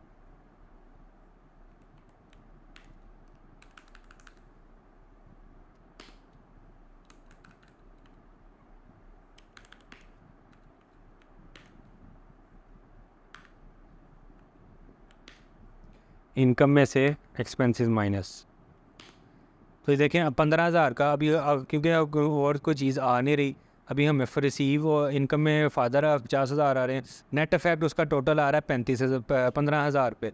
तो अब मैं आपको समझाने का मकसद ये है कि जो डिटेल बनाई है ना आपने, तो उस डिटेल का मकसद ये है कि आप इस तरह भी ट्रीटमेंट कर सकते हैं, एट द एंड इफेक्ट वही 15,000 का आएगा ये जो आ रहा है। लेकिन आप देखें कि अगर आपको ज़्यादा रिसीव हुए हैं ना, और अभी आपने 15,000 देने यानी रिसीव ज़्यादा हुए हैं, तो आप रिसीव अगर ज़्यादा हुए हैं ना, तो आप उसका लिंक 50,000 के बजाय ना इस टोटल पे लगा दें 15,000 रुपये, और इस एक्सपेंस का ना ख़त्म कर दें। तो एट द एंड वही इफेक्ट वो 15,000 का आएगा। इसी तरह दूसरा सिनेरियो भी कर सकते हैं। 50,000 आपने फादर से लिए, 60,000 आपने दे दिए। अब क्या है जी, माइनस में आ रहा है, ये देखिए 7, अगर आप देखें ना जहाँ मेरा कर्सर है माइनस आ रहा है, 10,000 आपने ज़्यादा दे दिया। तो ठीक है जी, अब इसमें इस सिनेरियो में क्या होगा जी, आपने अब यानी मतलब ज़्यादा दे दिए आपको, अब फ्रॉम में तो ज़ाहिर सी बात आना नहीं है, तो यहाँ से हम ख़त्म कर देंगे और हम 2 में लगा देंगे इसका। ज़ाहिर सी बात है हमने ज़्यादा दी, हमारा ज़्यादा, अगर हम इसको एज आ एक्सपेंस लें ना तो उसको हमारा ज़्यादा हुआ, तो हम इधर लिंक लगा देंगे इसका 10,000। ठीक है जी, और यहाँ नेगेटिव में लिंक लगाएंगे क्योंकि नेगेटिव में आ रहा है, या फिर हम इसको नेगेटिव में नहीं बल्कि इसका फॉर्मूला चेंज कर देते हैं, बड़ी अमाउंट में से छोटी अमाउंट लेस कर देते हैं। वो इसमें होगा जी बड़ी अमाउंट माइनस 50,000, 10,000, अभी हमारा देखें अमाउंट जो आ रही है वो ये आ रही है, ठीक है जी, यानी ये 10,000 रुपये। तो मेन ये है कि ग्रुपिंग का एक तो कोई स्पेसिफिक नहीं है कि किस चीज़ की बनानी है, लेकिन जिन जिन की बनानी है, जिस तरह मैंने अब ये हमारी ये ग्रुपिंग बन गई ना, तो अब दूसरी, अब इधर हम ओल्ड आईपी से मैं इधर पेज ब्रेक लगा देता हूँ और नया न्यू पेज आ जाएगा।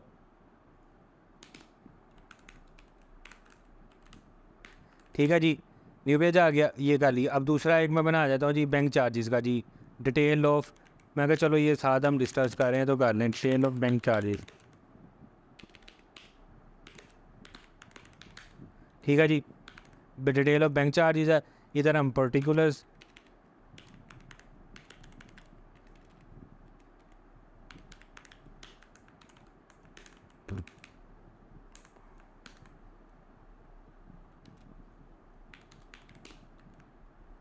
बल्कि अमाउंट लिख लेते हैं।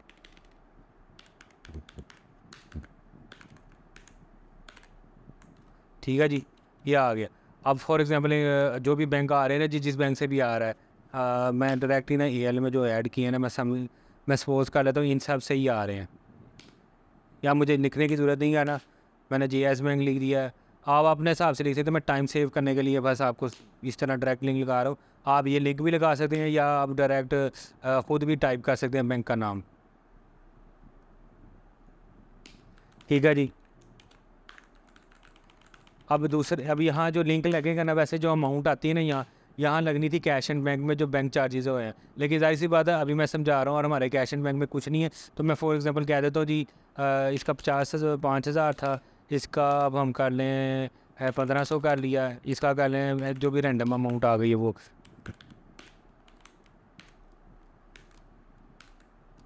ये आ गई हमारी, ये टोटल आ गया हमारे बैंक चार्जेस का।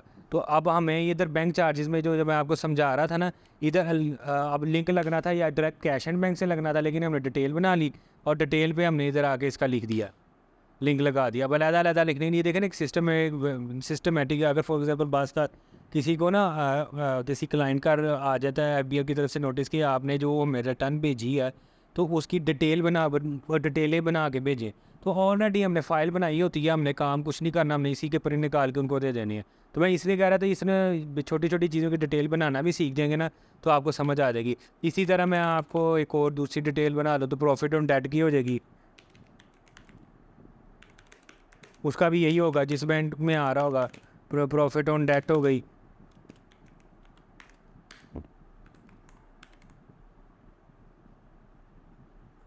जितने जितने बैंकों से यही सारे आ रहे होंगे, यही तो मेन इनके बैंक हैं, ओल्ड ESP।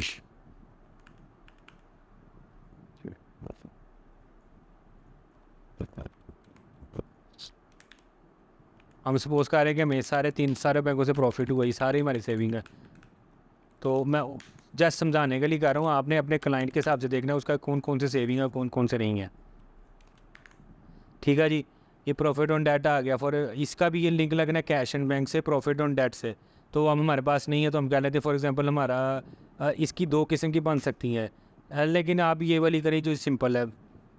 फॉर एग्जांपल 10,000 इस बैंक से था, 5 इसमें से इतने आ गए इस वाले बैंक से।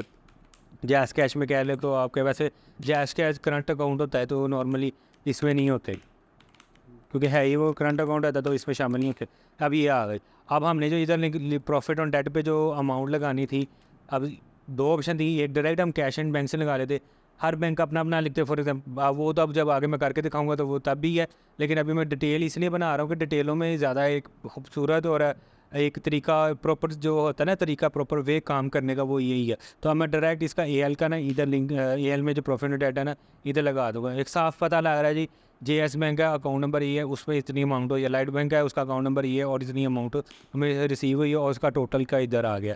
ठीक है, इसी तरह एक और ग्रुपिंग बन जाती है जी, जो अब हज़ारी से बात हमने प्रॉफिट ऑन टैक ये जो डेट दी है लिया है, प्रॉफिट ऑन डेट कहते हैं या detail of profit on bank भी कह लेते हैं इसको। तो इसमें अब हज़ारी से बात इस पर टैक्स भी करता है, इसको कहते हैं विद होल्डिंग टैक्स, यानी with holding tax under section 151, यानी बैंक ने हमारे बिहाफ पे हमारे टैक्स को विद होल्ड कर लिया, वो जो टैक्स बनता था और वो FBR को जमा कराएगा। इसलिए हम ये टैक्स इसमें से माइनस कर रहे हैं, क्योंकि हमारी अमाउंट जो इधर मैंने आपको एग्जांपल दी थी 1200 का जो प्रॉफिट बना था, उसमें से 180 हमारा टैक्स था, वो विद हेल्ड कर लिया, होल्ड कर लिया। किसने होल्ड किया? होल्ड मतलब रख लिया। किसने रखा? बैंक ने रखा, और बैंक ही जमा करवाएगा एफबीआर को, यानी वो हमारे उनके लिंक होते हैं तो एफबीआर में चला जाएगा। इसलिए हमने यहाँ से लेस कर दी। अगर उन्होंने फॉर एग्जांपल जमा ना करवाया तो ये है होता नहीं है, तो फिर हमने इसको अपने एक्सपेंसेस में तो लेस किया है, लेकिन हमें उसमें आगे पे पेमेंट भी करनी, ज़ाहिर करनी थी कैश एंड बैंक में। तो ये समझ लो कि हमारी पेमेंट भी की हमने ही है। इसकी जो प्रेजेंटेशन होगी ना कैश एंड बैंक में, वो यही होगी कि की पेमेंट हमने ही होनी है, लेकिन विद होल्ड किया होगा बैंक ने। तो इसलिए ये हमारी एक्सपेंसेस में माइनस होगा। और ये इसकी डिटेल है ना, आप डिटेल में जाते हैं, क्योंकि जाहिर सी बात है जितने बैंक हैं, अगर जिस बैंकों का प्रॉफिट ऑन डेट मिला तो उसी बैंकों का तो टैक्स कटना है। तो उसका हम कह देते हैं जी इस पर हमारा कटा है 15% है ना, तो हम हमें एग्जैक्ट 15% तो नहीं निकाला, चलो 15% इसका 1500 आता है, और इसका आता है 550।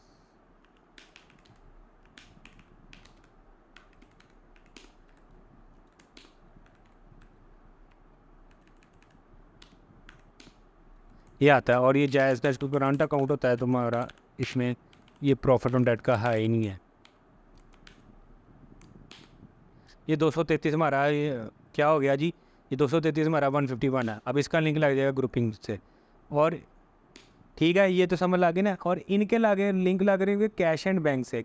अब क्या है, जब वो बैंक टाइप करेंगे ना तो आपको समझ आ जाएगी। अभी तो जैसे मैं समझा रहा हूँ ना, लेकिन जब आप बैंक टाइप करेंगे ना, तो तब आपको ये, जब मैं बैंक टाइप करना सिखाऊंगा तब आपको इस चीज़ की समझ आ जाएगी। क्या यहाँ तक तो आपको समझ आ गई कि ये हमने बना ली है, ये अमाउंट भी हमने अभी फर्जी लिख ली है, लेकिन इसकी एक्चुअल जो अमाउंट आएंगी ना, वो कैश एंड बैंक में जब हम उसको एनालिसिस करना सीख जाएंगे ना, तो तब वहाँ से आएंगी। जब वो मैं ऐसा करूँगा ना, तब आप लोगों को समझ आ जाएगी। ये हमारी होगी डिटेल, देखिए हमारी डिटेलें भी बन गई हैं, पर अगर कोई सेल की होगी उसकी बन जाएगी। खैर मैं वो अब इतनी डिटेल नहीं जा रहा, क्योंकि ज़ाहिर सी बात है मैं तो सारी एग्जम्पशन और रिज्यूम फिगर्स पे ले रहा हूँ। तो एक और चीज़ इसमें रह गई, ये हमारी एएल कंप्लीट हो गई हुई है, कुछ में अमाउंट आ गई है, कुछ में अमाउंट नहीं आई हुई। वो इसलिए नहीं है, ज़ाहिर सी बात है सारा हम सिर्फ हम फर्जी डाटा ले रहे हैं, तो एक्चुअल डाटा तो है नहीं है, तो इसलिए नहीं आ रही। वरना मैं चाहूँ तो एक्चुअल फर्जी यानी जो है ना, ये जो अजम्पशन पे जो डाटा ले रहा हूँ उसमें भी कर सकता हूँ, फिगर वगैरह ऐड कर दूँ, लेकिन फ़ायदा कोई नहीं है। मेन तो ये था कि फ़ाइल बनाना कैसे सीखनी है, क्योंकि आपने जब क्लाइंट से लेना है तो क्लाइंट ने तो आपको एक्चुअल डाटा देना है ना। मैं तो आपको मेन तो मैंने आपको सिखाई है फ़ाइल बनाना। ये जो बीच में जो डाटा ऐड किया ना, ये जो सिर्फ ये मैंने आपको समझाने के लिए ऐड किया, लेकिन मेन जो फ़ाइल और उसकी जो किस तरह बनती है ना, मैंने आपको वो सिखा दी हुई है। अब इसमें एक चीज़ रह गई थी, वो जो चेक था कल, अगर आपको याद होगा तो, बल्कि चेक मैं हैंड पे कर लेता हूँ कि चेक रहने दो, अभी ही बता देता हूँ। और अभी ना कैश एंड बैंक को इसका ना ये कर लेता हूँ, बाकी बाद में जब वो कैश एंड बैंक कहेंगे ना तब आपको समझा दूँगा।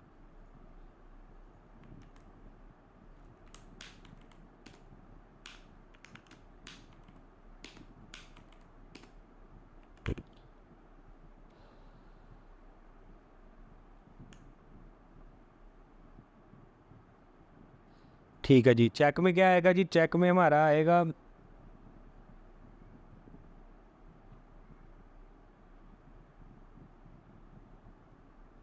एक मिनट, मैं एक और चीज़ सोच रहा हूँ कि वो भी आपको साथ ही एक्सप्लेन कर दूँ, चेक के साथ ही कि मैं उधर अलहदा करूँ, अलहदा समझाऊँ कि अलग समझाऊँ। चलो मैं ना आपको ना जब बैंक स्टेटमेंट के बाद जो है ना लिंकिंग, उस पर समझा दूंगा, क्योंकि लिंक के थ्रू लिंकिंग वाला हिसाब है। चलो मैं आपको उधर बता दूंगा। इसको ना नेट सरप्लस कहते हैं। ठीक है, चेक अब लगा देते हैं। चेक का क्या होगा? चेक में आपकी ये जो हमने, जो ये वाला चेक है ना, ये दो ओपनिंग यानी 2024 में से 2023 माइनस हुआ, वो ये सेलेक्ट किया, माइनस ये नेट सरप्लस, ये आ जाएगा। ठीक है, ये हमारा चेक वो लग गया चेक। और इधर जो चेक लगेगा ना, वो ये होगा कि इसमें से हमारा ये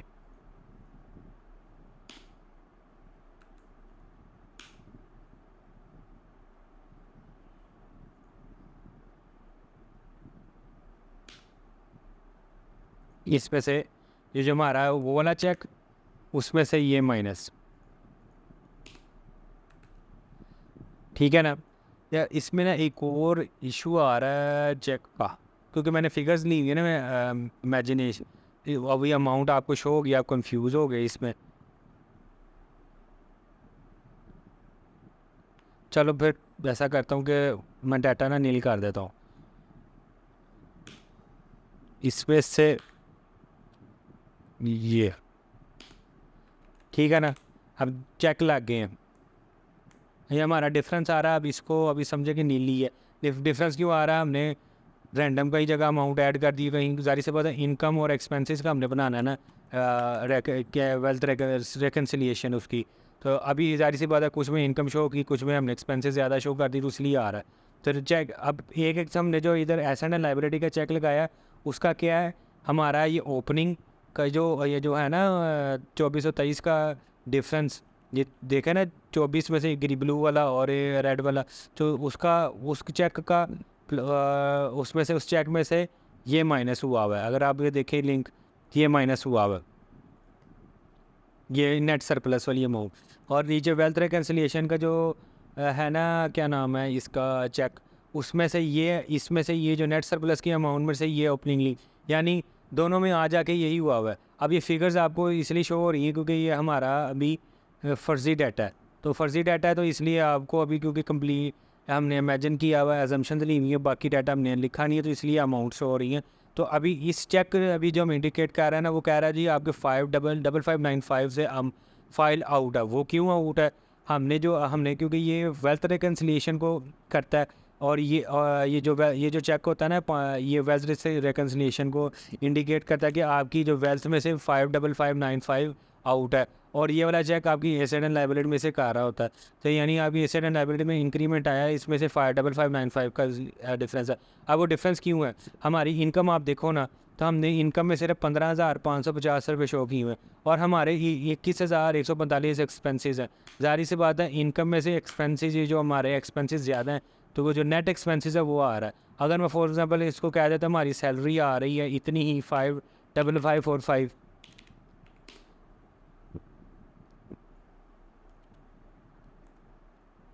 5595 का, तो ये हमारा इक्वल हो जाएगा। ये जस्ट मैंने इक्वल करने के लिए समझा रहा हूँ, क्योंकि जब आप लोगों के पास तो वही बात मैं आपको रहा हूँ ना, क्लाइंट का एक्चुअल डाटा होना है। मैंने तो आपको ये सिर्फ फाइल बनाना सिखाई है, एल वगैरह, जो बीच में डाटा है ना, वो भी सारा मैंने एक तो ज़्यादा रखा है ली है, तो ताकि सारी चीज़ें कवर हो जाएँ, और दूसरा सारा डाटा मैंने सिर्फ अजम्पशन बेसिस पे रखा है। तो ये सारी अजम्पशन बेसिस पे था, लेकिन आपने जब आपके पास नया क्लाइंट आएगा ना, तो आपके पास सारा उसका एक्चुअल डाटा होगा, और आपके पास एक तो सारा डाटा एक्चुअल होगा, और आपके पास कंप्लीट डाटा होगा। तो आप जब सारा ऐड करोगे तो आपकी ये चीज़ नहीं आएगी। ठीक है जी। तो ये एट द एंड हमारी फ़ाइल थी जिसमें एल बनाना सिखाया। अब कैश एंड बैंक रह गया। कैश एंड बैंक आपको मैं दिखा देता हूँ कैसे होता है। उसमें सबसे पहले आती है डेट, अमाउंट,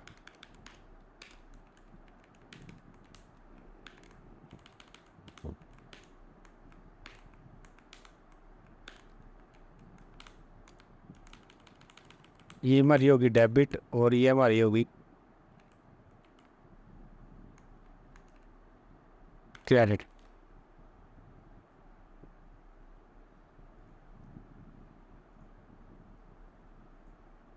ठीक है जी। ये हमारी डेबिट है और ये हमारी क्रेडिट है। तो सबसे पहले कैश अकाउंट होता है।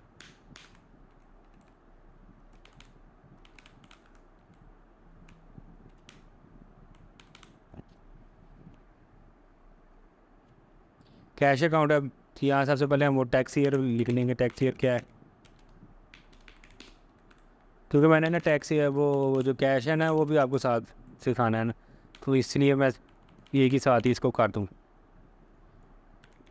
कैश अकाउंट,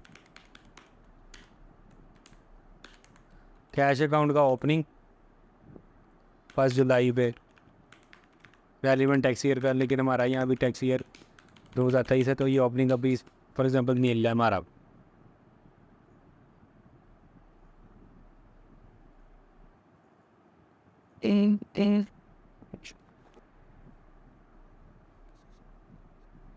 सिर्फ 1 मिनट देना।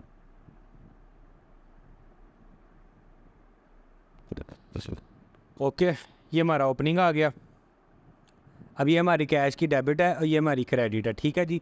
डेबिट का आपको मैंने बता दिया। बैंक में मैंने आपको बताया था स्टेटमेंट में जो क्रेडिट आ रहा होगा वो आपका, जो क्रेडिट साइड पे जो आ रहा होगा वो आपका डेबिट होगा, बैंक में आप आपके डेबिट साइड पे आएगा। और जो स्टेटमेंट में डेबिट साइड पे आ रहा होगा, बैंक स्टेटमेंट में जो कह रहा था, वो हमारे बैंक की जो फाइल होगी उसकी क्रेडिट साइड पे आएगा। लेकिन इसका ये सिंपल है, इसका डेबिट जो है वो डेबिट ही और क्रेडिट ही है। इसमें आता है जी कैश विड्रॉल। विड्रॉल वो क्या होता है वो बाद में बताता हूँ, 1 मिनट पहले ही ना। यहाँ कैश विड्रॉल वो जो चीज़ें आती हैं ना इसमें नॉर्मली आ जाती हैं, वो मैं एक दफ़ा ऐड। कैश डिपॉजिट आ गए, पर्सनल एक्सपेंसेस जो कैश के थ्रू पेमेंट की होती हैं वो आ गए, कोई टैक्सेस वगैरह अगर हमने पे किए हुए हैं फॉर एग्जांपल, तो ये भी सारी चीज़ें डिपेंड करती हैं क्लाइंट पे। और क्लाइंट ने बताना कि ये चीज़ें मैंने कैश में पे की थी, ये वाली मैंने बैंक से की थी। बैंक वाला तो बैंक स्टेटमेंट से पता लग जाएगा, कैश वाली फिर वो कहे उससे कहेंगे कि भाई अगर आपने कैश से पे की है ना तो उसकी प्रॉपर एक एविडेंस दो। जैसे टैक्स पे किया फॉर एग्जांपल, उसने टोकन टैक्स पे कर दिया, टैक्स पे किया, तो उसे कहेंगे भाई जो टोकन टैक्स है ना वो जो आपने पे की कर तो दिया है, तो किस जो डेट बताओ। वो कहेगा फॉर एग्जांपल मैंने उसको किया था 3 जून 25 जून 2024 को। उसे कहेंगे कितनी अमाउंट थी वो बता दो, कहेगा 5,000 रुपये थी। 5,000 रुपये हम इसको कर लेंगे जी। हाँ, लेकिन हम उसे कहेंगे हमें एविडेंस दो, वो स्क्रीन शॉट या फिर जो बैंक से पे की, मतलब बैंक से तो किया होगा तो बैंक में आ जाएगा, जो जहाँ से भी किया होगा ना, और रिसीट दिखा देगा जो स्लिप होती है कि पेमेंट हो गई है, वो आ जाएगा। पर्सनल एक्सपेंस में आ गया कैश विड्रॉल का और डिपॉजिट का, मैं थोड़ा सा बता देता हूँ आपको। और पर्सनल एक्सपेंसेस जो भी आपने अपने होते हैं, जैसे अगर बिल का पे कर दिया है, यूटिलिटी अगर कैश से किया है, बिल में से यूटिलिटी बिल में तीनों चीज़ें कवर हो जाती हैं। बिल, पानी, इलेक्ट्रिसिटी, बिजली वगैरह, गैस और पानी का हो जाता है। या फिर स्कूल फ़ी बच्चों को कर दी है तो उसके लिए भी हम उसको कहेंगे भाई ये स्कूल फ़ी तो कर दी है आपने पे, उसके लिए हमें वाउचर दे दो, जो आपने पेमेंट आपका जो स्कूल का वाउचर है वो बता दो। यानी जो भी हमें आ रहा होगा ना पर्सनल एक्सपेंसेस, वो इधर आप आ जाएगा, ठीक है। उसके बाद अगर आपका अब डेबिट है, ये क्रेडिट हो रहा है, मतलब क्या, अकाउंटिंग के स्टूडेंट है तो डेबिट क्रेडिट का मतलब तो आपको आता ही होगा। तो मैं थोड़ा सा फिर भी आपको ये समझा देता हूँ कि क्रेडिट साइड वो है, यानी समझ लें कि पेमेंट साइड है, और डेबिट साइड वो है जो रिसीट साइड है, ठीक है। अब रिसीविंग में साइड में कैश विड्रॉल आ गया। तो ये क्या है जी, ये भी मैं आपको बताता हूँ। कैश विड्रॉल क्या होता है जी, अभी मैंने ये बैंक इसको कंप्लीट कर लूँ और जो बैंक का है ना उससे लिंक करके बताता हूँ।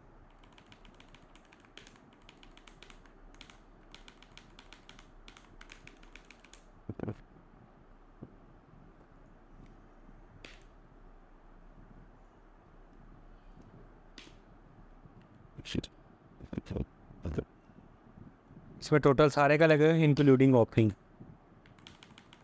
और इधर आ जाएगा हमारा ये सम, और इधर हमारा क्लोजिंग आ जाएगा जी, क्लोजिंग बैलेंसिंग। ये हमारा रिफ्लेक्ट करेगा जी एएल में करंट ईयर की। ये किस तरह होता है जी, इसमें से इसका फॉर्मूला होता है प्लस किया, इसमें से डेबिट साइड का total minus sum credit side का सारा, कहाँ तक, ये ऊपर तक, ये अमाउंट के नीचे से कर लेना, ठीक है जी। ये ओके हमारा क्लोजिंग बैलेंस, ठीक है।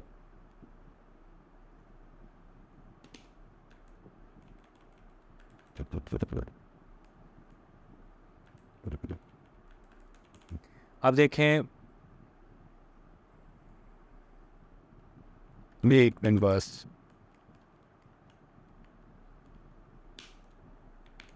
बल्कि ना इसको इस तरह कर दें ताकि ना बस का भी एरर ना आए।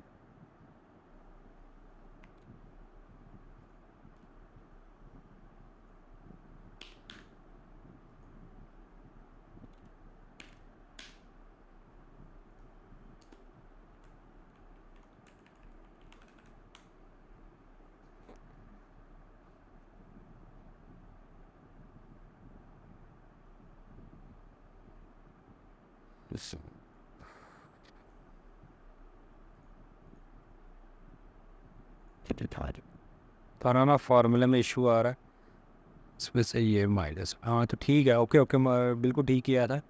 इसमें से ना फ़र्क तो क्या था, ये देखें ना हमारा फार्मूला भी ये है। अब हमारा आई क्रेडिट साइड पे रही है, इससे बाद डेबिट साइड पे आएगी तो वो नेट ऑफ होगा ना डेबिट साइड पे। फॉर एग्जांपल हमारा कह लेते हैं ओपनिंग 10,000 था, बल्कि हम एल वाला लगा लेते हैं इधर लिंक, पीएल पे जो हमारा था ना ओपनिंग, जो हमारी ये आ रही होती है ओपनिंग कौन सी होगी, तो प्रीवियस ईयर होगा, तो कैश इन हैंड था 5,000 था, तो ये आ गया 5,000 ओपनिंग था, 5,000 ही हमने पेमेंट कर दी, तो हमारा क्लोजिंग नील रह गया। ठीक है, बिल्कुल ठीक किया था, जस्ट वो ओपनिंग नहीं आ रहा था। ठीक हो गया। और ये देखें ये भी आ जाएगा, इसका चेक हम इधर इस तरह लगा लेते हैं, डेबिट में से क्रेडिट माइनस कर देते हैं, अगर कोई डिफरेंस आए तो पता लग जाता है। ये भी एक चेक ही होता है। चेक बड़ी इंपॉर्टेंट चीज़ है, आपको आपने आपकी एरर की बता देती है। ठीक हो गया, ये हमारा कैश अकाउंट हो गया, ये डेबिट है, ये क्रेडिट है। डेबिट में वो आएंगी जो हमने जो कैश रिसीव किया होगा, और क्रेडिट में आएंगी जो हमने कैश की पेमेंट्स की होंगी। अब मैं आपको ना ये कैश विड्रॉल और डिपॉजिट का थोड़ा सा कंसेप्ट दे देता हूँ। इन अभी वो भी लिंक करके वो लिंक कर दो बैंक्स के साथ। ठीक है, अब हम अगला आते हैं, इसमें हम ओल्ड आईवी पेज का कर दिए, न्यू पेज।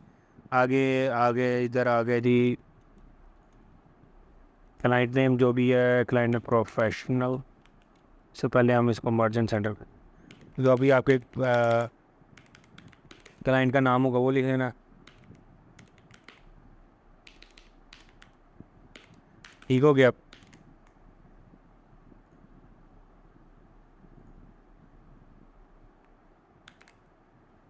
ये हमारे आगे आगे हमने इधर एक और वो कर देना, मर्जर सेलेक्ट करके मर्चेंट सेंटर किया। इधर हम लिख देंगे जी बैंक का JS बैंक। ठीक है जी, JS बैंक इधर ही मैंने साथ ही इसका लिख देता हूँ अकाउंट नंबर वगैरह, सिर्फ टाइम सेव करने के लिए। काफ़ी लंबी क्लास हो गई है, सर समझाना ही है मेन पर्पज़, वो मैंने आपको बता दिया किस तरह। ये हमारा आ गया वो अकाउंट, कौन सा बैंक है और क्या ब्रांच नंबर, उसका वैसे ब्रांच नेम आनी वो लहदा लिख सकते हैं, अकाउंट नंबर लहदा आप, लेकिन ज़रूरी नहीं है लिखना चाहिए, लेकिन अच्छी प्रेजेंटेशन प्रॉपर वर्किंग के लिए ज़रूरी क्या है, ज़रूरी भी है, लेकिन आप ना भी लिखे तो कोई इशू नहीं होता। इसी तरह हम इसी का डेट्स और अमाउंट ये कॉपी वेस्ट कर लेते हैं टाइम सेव के लिए। उसका भी ये डेबिट और क्रेडिट है। इधर ओपनिंग आ जाएगा 1 जुलाई 2023, उसका ओपनिंग जो हमने इधर लगाया था, क्या लगाया था वो उधर से ही लगा लेते हैं, या आप बैंक स्टेटमेंट से देख लेना। ठीक हो गया। फिर यहाँ आ जाएगा हमारा कैश डिपॉजिट, ये बल्कि मैं बैंक स्टेटमेंट टाइप करूँगा ना, ये बस मैं आपको समझाना है ना, वो उसके लिए कर रहा हूँ। फिर विड्रॉल थोड़ा सा ना समझा देते हैं ताकि अगले लेक्चर में ना ईजी हो जाए काम। कैश विड्रॉल, फिर बीच में कुछ और भी चीज़ें आएंगी, वो मैं बाद में समझाऊँगा। जो मैंने आपको इस लेक्चर में प्रॉफिट ऑन डेट कह दिया ना, प्रॉफिट जारी सी बात हमारे प्रॉफिट ऑन डेट कहते हैं, या इसको सिंपल प्रॉफिट ऑन बैलेंस भी कहते हैं। तो अब जारी से बात है, प्रॉफिट है हमारे बैंक में, हमें प्रॉफिट ऐड कर रहा है, बैंक वाले ऐड कर रहे हैं, तो वो डेबिट साइड पे आएगा। इसके बिल्कुल अपोजिट आता है विद होल्डिंग। जो विद होल्डिंग जिसका ना शॉर्ट फॉर्म लिखते हैं, with holding tax under section 151, इसकी बिल्कुल अपोजिट आता है प्रॉफिट के। और वो नॉर्मली ना बनता है यही है प्रॉफिट मंथली, उसकी ना यही होता है, डिफरेंट डेट्स होती हैं, को महीने के एंड पे दे देता है, को महीने के स्टार्ट में दे देता है। फॉर एग्जांपल मैं कहता हूँ महीने के एंड पे ही सारे देते हैं, इसी तरह ना 23 आ गया। और फिर इसी तरह अगर इसको ही हम ट्रैक कर लें,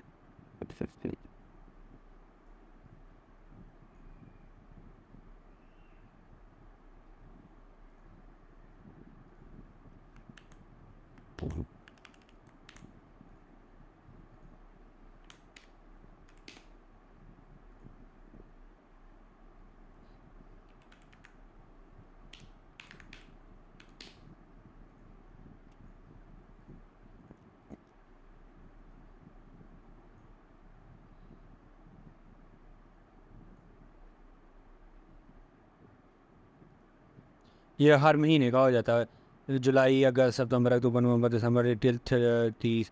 इसी तरह ये इसकी डेट्स भी ना ये सेम ही रहती हैं, अगर मंथ वाइज हो 90% 99% बल्कि मंथ वाइज होता है। फिर जो इनकी अमाउंट आ जाती है वो इधर हम लिख लेते हैं, जितनी भी आती है वो सारी इधर आ जाती है। और इसका एट द एंड ना, बल्कि इसके ना ऐसे आती है जो भी अमाउंट्स आती है ना, और एट द एंड इधर आ गए ऐसे हर महीने का आ गई अमाउंट। अभी मैंने तो खाली छोड़ दी ना, समझे कि इसमें अमाउंट्स है, ये टोटल आ गया, ये टोटल आ गया वो प्रॉफिट एंड नेट जो मैं आपको कह रहा था। इसी तरह जो टैक्स है इसका भी यही कर लेते हैं, वो होता 15% ही है, लेकिन मैं एज्यूम कर लेता हूँ जो भी है, मैं एग्जैक्ट नहीं निकाला।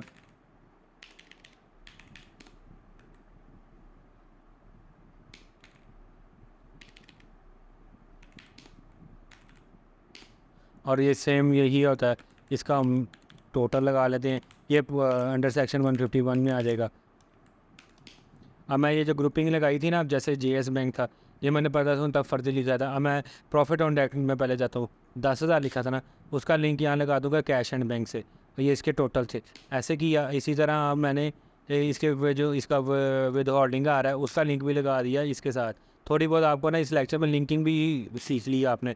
अब आपने देखें फिगर चेंज हो गई, ये ऑटोमेटिकली एल में आ गई होगी, ये अपडेटेड वर्जन था, ये देखा ये वो आ गया, इस पर क्लिक किया, ये मज़ीद ले गया डिटेल में, इस डिटेल में गया, ये आगे इसका आ गया बैंक में। तो इसी तरह और भी चीज़ें आती हैं, बैंक चार्जेस आ जाते हैं। ये बैंक टाइप करूँगा ना, आपको सिखाऊंगा बैंक जब एनालिसिस करना, तो तब आ जाएगी, समझ आ जाएगी कुछ क्या क्या होता है बैंक चार्जेस।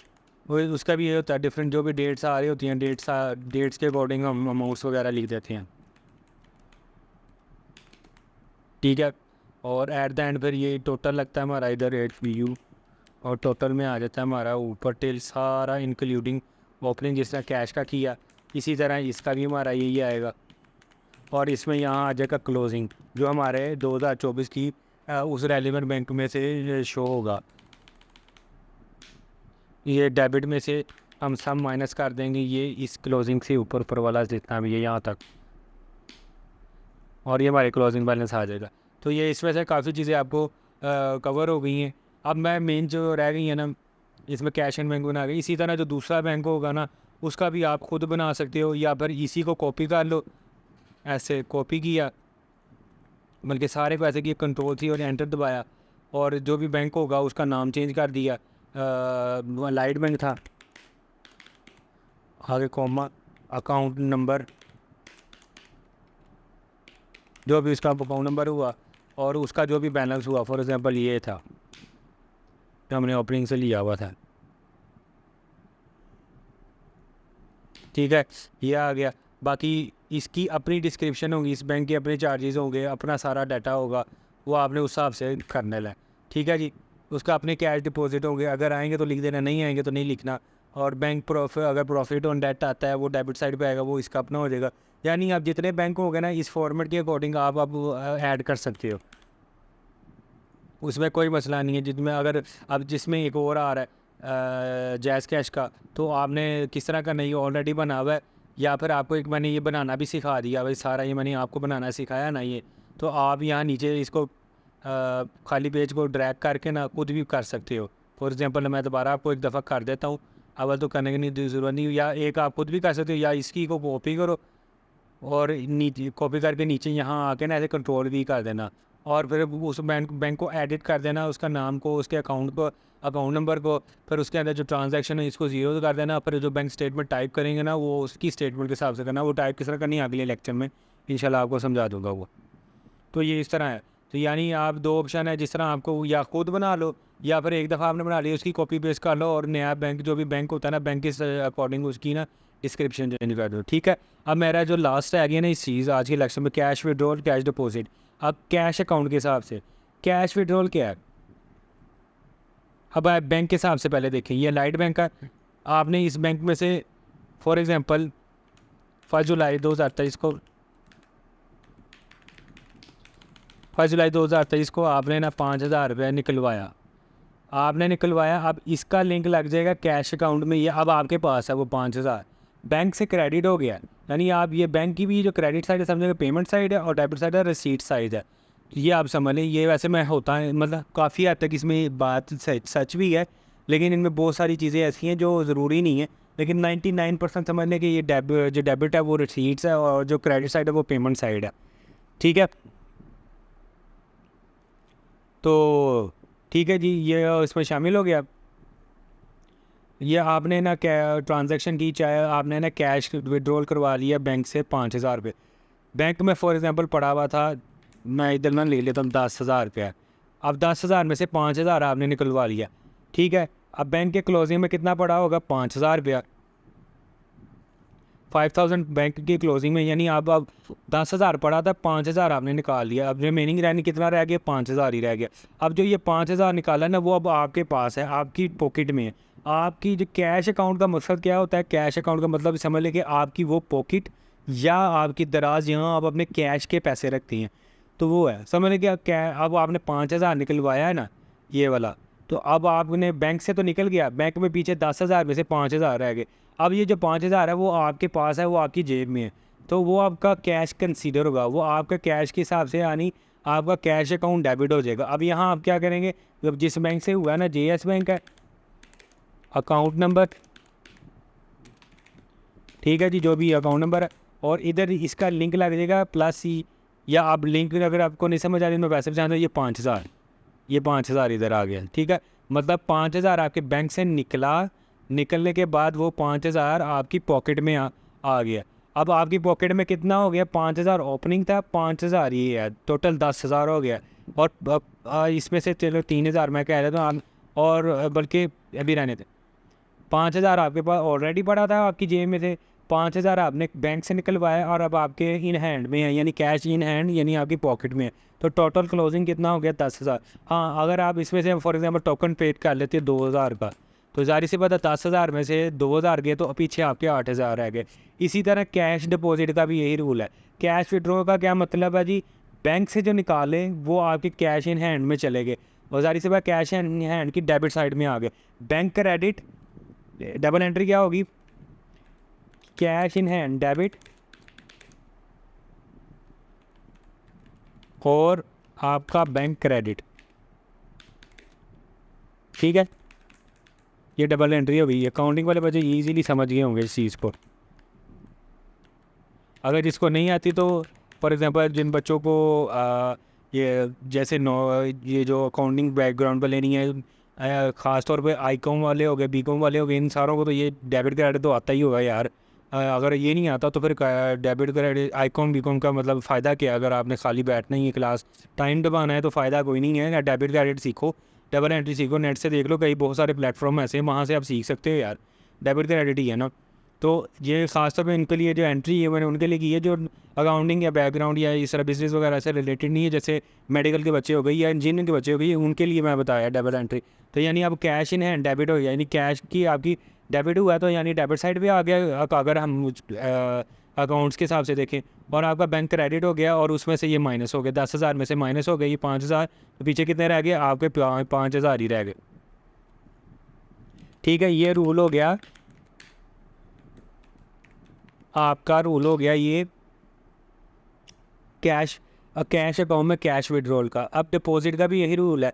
अगर आपके पास, अब फॉर एग्जांपल आपके पास, अब यहाँ मैंने एग्जांपल चेंज कर देते हैं, यहाँ आपके पास टोटल 12,000 बल्कि नहीं 17,000 पड़े हुए थे, ठीक है ना। 17,000 ओपनिंग थे, 5,000 आपने जमा करवाया, 22,000 हो गए, 22,000 में से 2,000 चला गया टोकन टैक्स।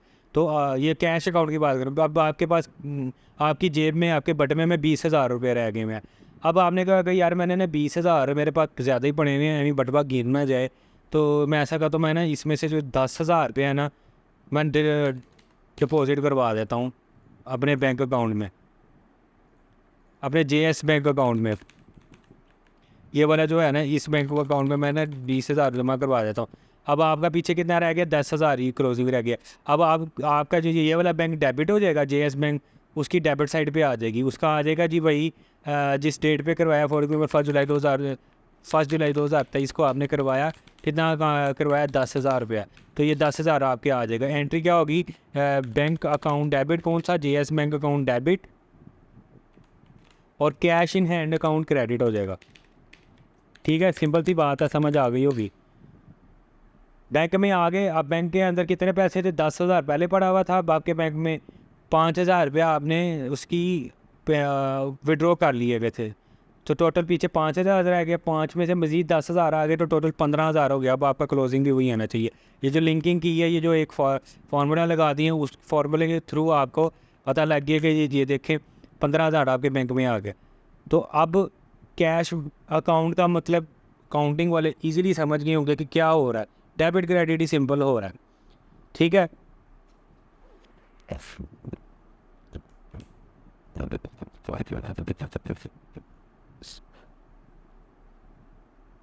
डेबिट क्रेडिट हो रहा है इसमें, ठीक है। ये मैं ना बोल्ड कर लूँ ताकि समझ लग जाए,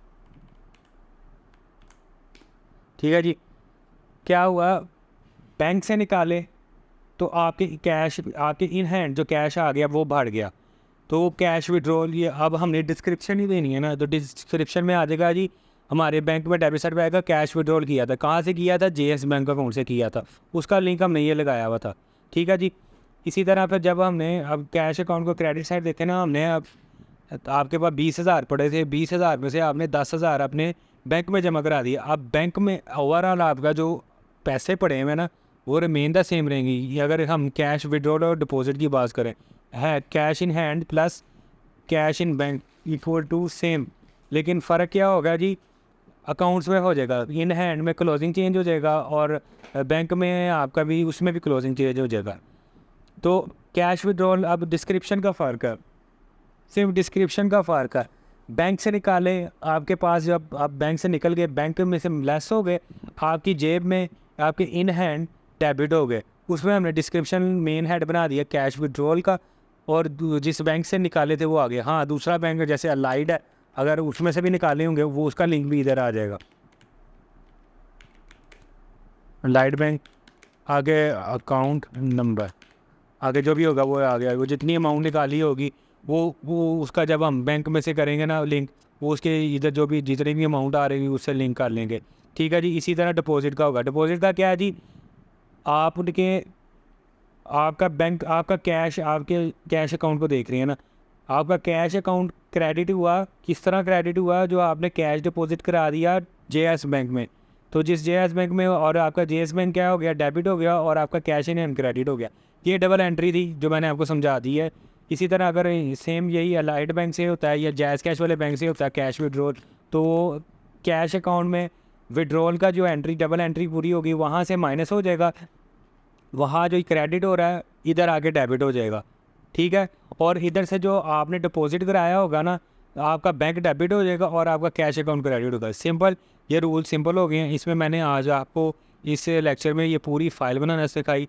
ये जो डाटा था ये सारा एक फ़र्ज़ी था, ये अब डिफरेंस, ये जो चेक आ रहा है ना, ये आपको पता, मैंने कल प्रीवियस लेक्चर में आपको बताया था, चेक आपको बता रहा डिफरेंस है। क्यों डिफरेंस है, इसकी रीज़न भी मैंने बताई कि भाई हमारे में 1.1 मिलियन का डिफरेंस इसलिए आ रहा है क्योंकि अभी हमारा डाटा पूरा इनकॉर्पोरेट ही नहीं हुआ हुआ। दो चीज़ें चेक करता है, या आपने कोई चीज़ गलत डाल दी है, या आपने कोई चीज़ मिस कर दी है, या कोई ना कोई एरर है, तीन चीज़ें। तो पहली जो एरर तो फ़िलहाल नहीं है, क्योंकि ये एरर होता है तो कोई ना कोई वैल्यू एरर या रेफरेंस एरर दे देता।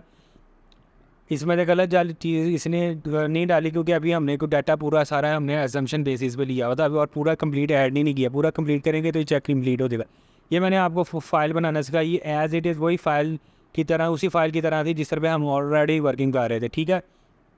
ये वाला लेक्चर जो मैं मे बी अगर ये मैं देख लूँगा कि ये वाला लेक्चर मैंने ना आपको लेक्चर 2 जो मैंने आपको जो रिकॉर्ड कराया था ना, रेडीमेड फ़ाइल सारी एक्सप्लेन की थी, शायद मैं उसके साथ दे दूँ, क्योंकि मुझे बच्चों ने बीच में आके कहा था, काफ़ी बच्चों ने मुझे रिक्वेस्ट करके की थी कि आप ना रेडीमेड फ़ाइल के साथ एक फ़ाइल बनाना भी सिखा दें, तो मैंने वो बना दी। तो मे बी जो अब नए न्यू बच्चे होंगे ना, जो न्यू बच्चे ये लेक्चर लेंगे, तो मे बी ये वाला फ़ाइल जो बनाना है, जो फ़ाइल प्रैक्टिस है ना, वो इस लेक्चर नंबर 2 के साथ जो मेरी है ना, जो सीक्वेंस चाह रहा है वो इसी के अंदर हो जाएगा। न्यू फाइल इसी के अंदर मैं शायद बना दूँ। रेडीमेड मैंने ऐसे एक्सप्लेन की थी, पहले रेडीमेड आ जाए, उसके बाद मैंने आपको ना ये वाली वीडियो इस लेक्चर की आ जाए। अगर नहीं आती तो वो फिर इसके अंदर ही ना, ये जो बैंक स्टेटमेंट के अंदर है, ये प्रैक्टिकल एग्जाम्पल के बाद मैं आपको ऐड कर दूँ। तो जब मैं डिसाइड कर लूँगा कि मैं आपको मोस्ट प्रोबेबली मेरा जो चांस बन रहा है ना, मैं लेक्चर नंबर 2 के साथ ही जो है ना पॉइंट नंबर 2 जो रेडीमेड फ़ाइल एक्सप्लेन की थी उसके साथ दे दूँ, तो ताकि ये बच्चे आप लोगों को एक्सप्लेन हो जाए। लेकिन क्योंकि कुछ चीज़ें इंटरलिंक आ रही हैं, तो मैं सोच भी रहा हूँ कि बैंक के साथ दे दूँ, कुछ लोग आपको समझ आ जाएगी, या बैंक स्टेटमेंट टाइप करने के बाद दे दूँ, या बैंक स्टेटमेंट टाइप करने से जो एनालिसिस कैसे करना उसे पहले बता दूँ, तो ये मैं एडजस्टमेंट कर लूँगा। तो खैर आज के लेक्चर में मैंने आपको सिखाया प्रोफेशनल लेगेसी के प्लेटफॉर्म पे कि खुद फ़ाइल, एक रेडीमेड फ़ाइल जो मैंने खुद आपको एक्सप्लेन की थी वो कैसे बनती थी, वो इसी तरह ही बनती थी। वो सारी बना के दिखाई, वेल्थ रिकन्सिलिएशन स्टोरी आपको बना के दिखाई, उसके अंदर जो चीज़ें आती हैं वो बताई। ये सारी चीज़ें मैंने आपको बताई थी कि जो हेड्स है ना, ये 7 हेड्स हैं, इन्हीं के अंदर सारी चीज़ें आनी है। क्लाइंट टू क्लाइंट वेरी करना है, अगर वो आपने क्लाइंट के हिसाब से देखना है, उसमें से जो चीज़ नहीं आ रही होगी आपने उसको डिलीट कर देना है, सारे को पकड़ के कंट्रोल माइनस डिलीट कर दिया। और अगर आ रही होंगी तो आपने वो ऑलरेडी हेड खुद फाइल बना लेनी है, उसके हिसाब से किस तरह बनानी है वो मैंने आपको प्रैक्टिस करके बता दिया। प्रैक्टिस से ज़्यादा है, खुद फाइल बनानी सीखनी है तो खुद प्रैक्टिस करोगे, जितनी ज़्यादा करोगे, 1 नहीं 2 नहीं 10-12 दफ़ा करोगे तो आपकी ये चीज़ पक्की होगी। फिर जेड़ा जौन सा मर्जी क्लाइंट है, जौन सा चाहे नया हो पुराना हो, जो सा है आप फाइल खुद बनाओगे और खुद ही करोगे। मैंने एक्सप्लेन की है तो ये चीज़ ऑलमोस्ट आपको, ये लेक्चर आपको ऑलमोस्ट 1.25 घंटे का मिल जाएगा, 2-2.25 घंटे का, क्योंकि ज़ाहिर सी बात है एक्सप्लेन करने में फ़र्क में खुद बनाओगे। मेरी जितनी प्रैक्टिस करके तो मेरी माशाल्लाह स्पीड अच्छी हो गई है, तो मैं इस फ़ाइल को, इस तरह की फ़ाइल को, यानी फुल फ्लैज बड़ी फ़ाइल को ना तकरीबन 20 से 30 मिनट में बार बना लेता हूँ। अगर अच्छी खासी डिटेलें भी बनानी है तो 30 मिनट, अगर नॉर्मल डिटेलें बनानी हो ना तो वो जिस तरह अभी आपको मैंने बनाई है मेन अगर ये बनानी हो तो मैं 15 मिनट, हार्डली 15 से 20 मिनट में ये फ़ाइल रेडी कर लेता हूँ, इंक्लूडिंग बीच में ये जो डिस्क्रिप्शन, जो डाटा का क्लाइंट का जो डाटा होता है ना, अमाउंट्स वगैरह शामिल करके। और ये सारा दूसरा, ये अमाउंट मैं बता दूं कि ये दूसरी, ये जो जितनी भी ये जो मैंने डिस्क्रिप्शन लिखी हुई है, ये अमाउंट्स लिखी हुई है, ये फ़र्जी थी, एज ए इमेजिनेशन, ये अजम्पशन बेस्ड थी, क्योंकि मैं जैसे आपको समझाना चाह रहा था, आपने यहाँ अपने क्लाइंट के हिसाब से क्लाइंट से डाटा लेना, और उस डाटे के बेस पे आपने यहाँ उसकी डिस्क्रिप्शन और उस डिस्क्रिप्शन की जो अमाउंट होगी वो लिखनी होगी। ठीक है, तो मैंने आपको एल बनाना सिखाई, कैश एंड बैंक किस तरह बनता है, कैश के अकाउंट को एक्सप्लेन भी किया सारे को, कैश विड्रॉ का कंसेप्ट बताया। बैंक से विड्रॉ होगा तो आपके कैश अकाउंट के डेबिट साइड पे आ जाएगा, और डेबिट साइड आपकी डिस्क्रिप्शन बता रहा है कि हमारे कैश विड्रॉ से पैसे आए हैं, हमारे डेबिट हुए हैं, इन हुए हैं हमारे वॉलेट में, हमारे ड्रॉर में, हमारी पॉकेट में, हमारे पास। वो डिस्क्रिप्शन बता रही है जी हमने बैंक से विड्रॉ किए हैं और कौन से बैंक से किए हैं, जेएस बैंक या लाइट बैंक। इसी तरह डिपॉजिट का भी रूल सेम है, वाइस वर्सा कैश विड्रॉल का, कि हमने अपने कैश से अपने वॉलेट से 10,000 रुपये जमा करवा दिया है, डिपॉजिट करवा दिया, किस में, जेएस बैंक में या लाइट बैंक में, और ये उस पर कैश अकाउंट में पर्सनल एक्सपेंसेस आ जाते हैं, टैक्स पेमेंट आ जाती है और डिफरेंट चीज़ें आ जाती हैं, क्लोजिंग बैलेंस आ जाता है, उसकी एग्जांपल दी। फिर आपको बताया कि किस तरह ये बनता है, बैंक अकाउंट किस तरह बनता है, उसकी सारी बताई। क्लोजिंग बैलेंस का जो फार्मूला है वो आपको बताया, डेबिट में से माइनस आपने ये सारा क्रेडिट साइड का बैलेंस कर देना माइनस।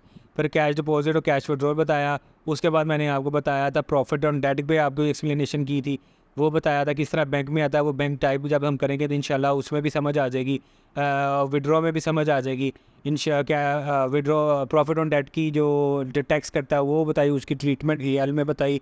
एल में profit on date in wealth reconciliation में आ जाता है, इनकम में आ जाता है। फिर उसकी डिटेल के अंदर फर्दर मैं आपको डिटेल के अंदर लेके गया, वो भी आपको डिटेलें बनाना सिखाई थी।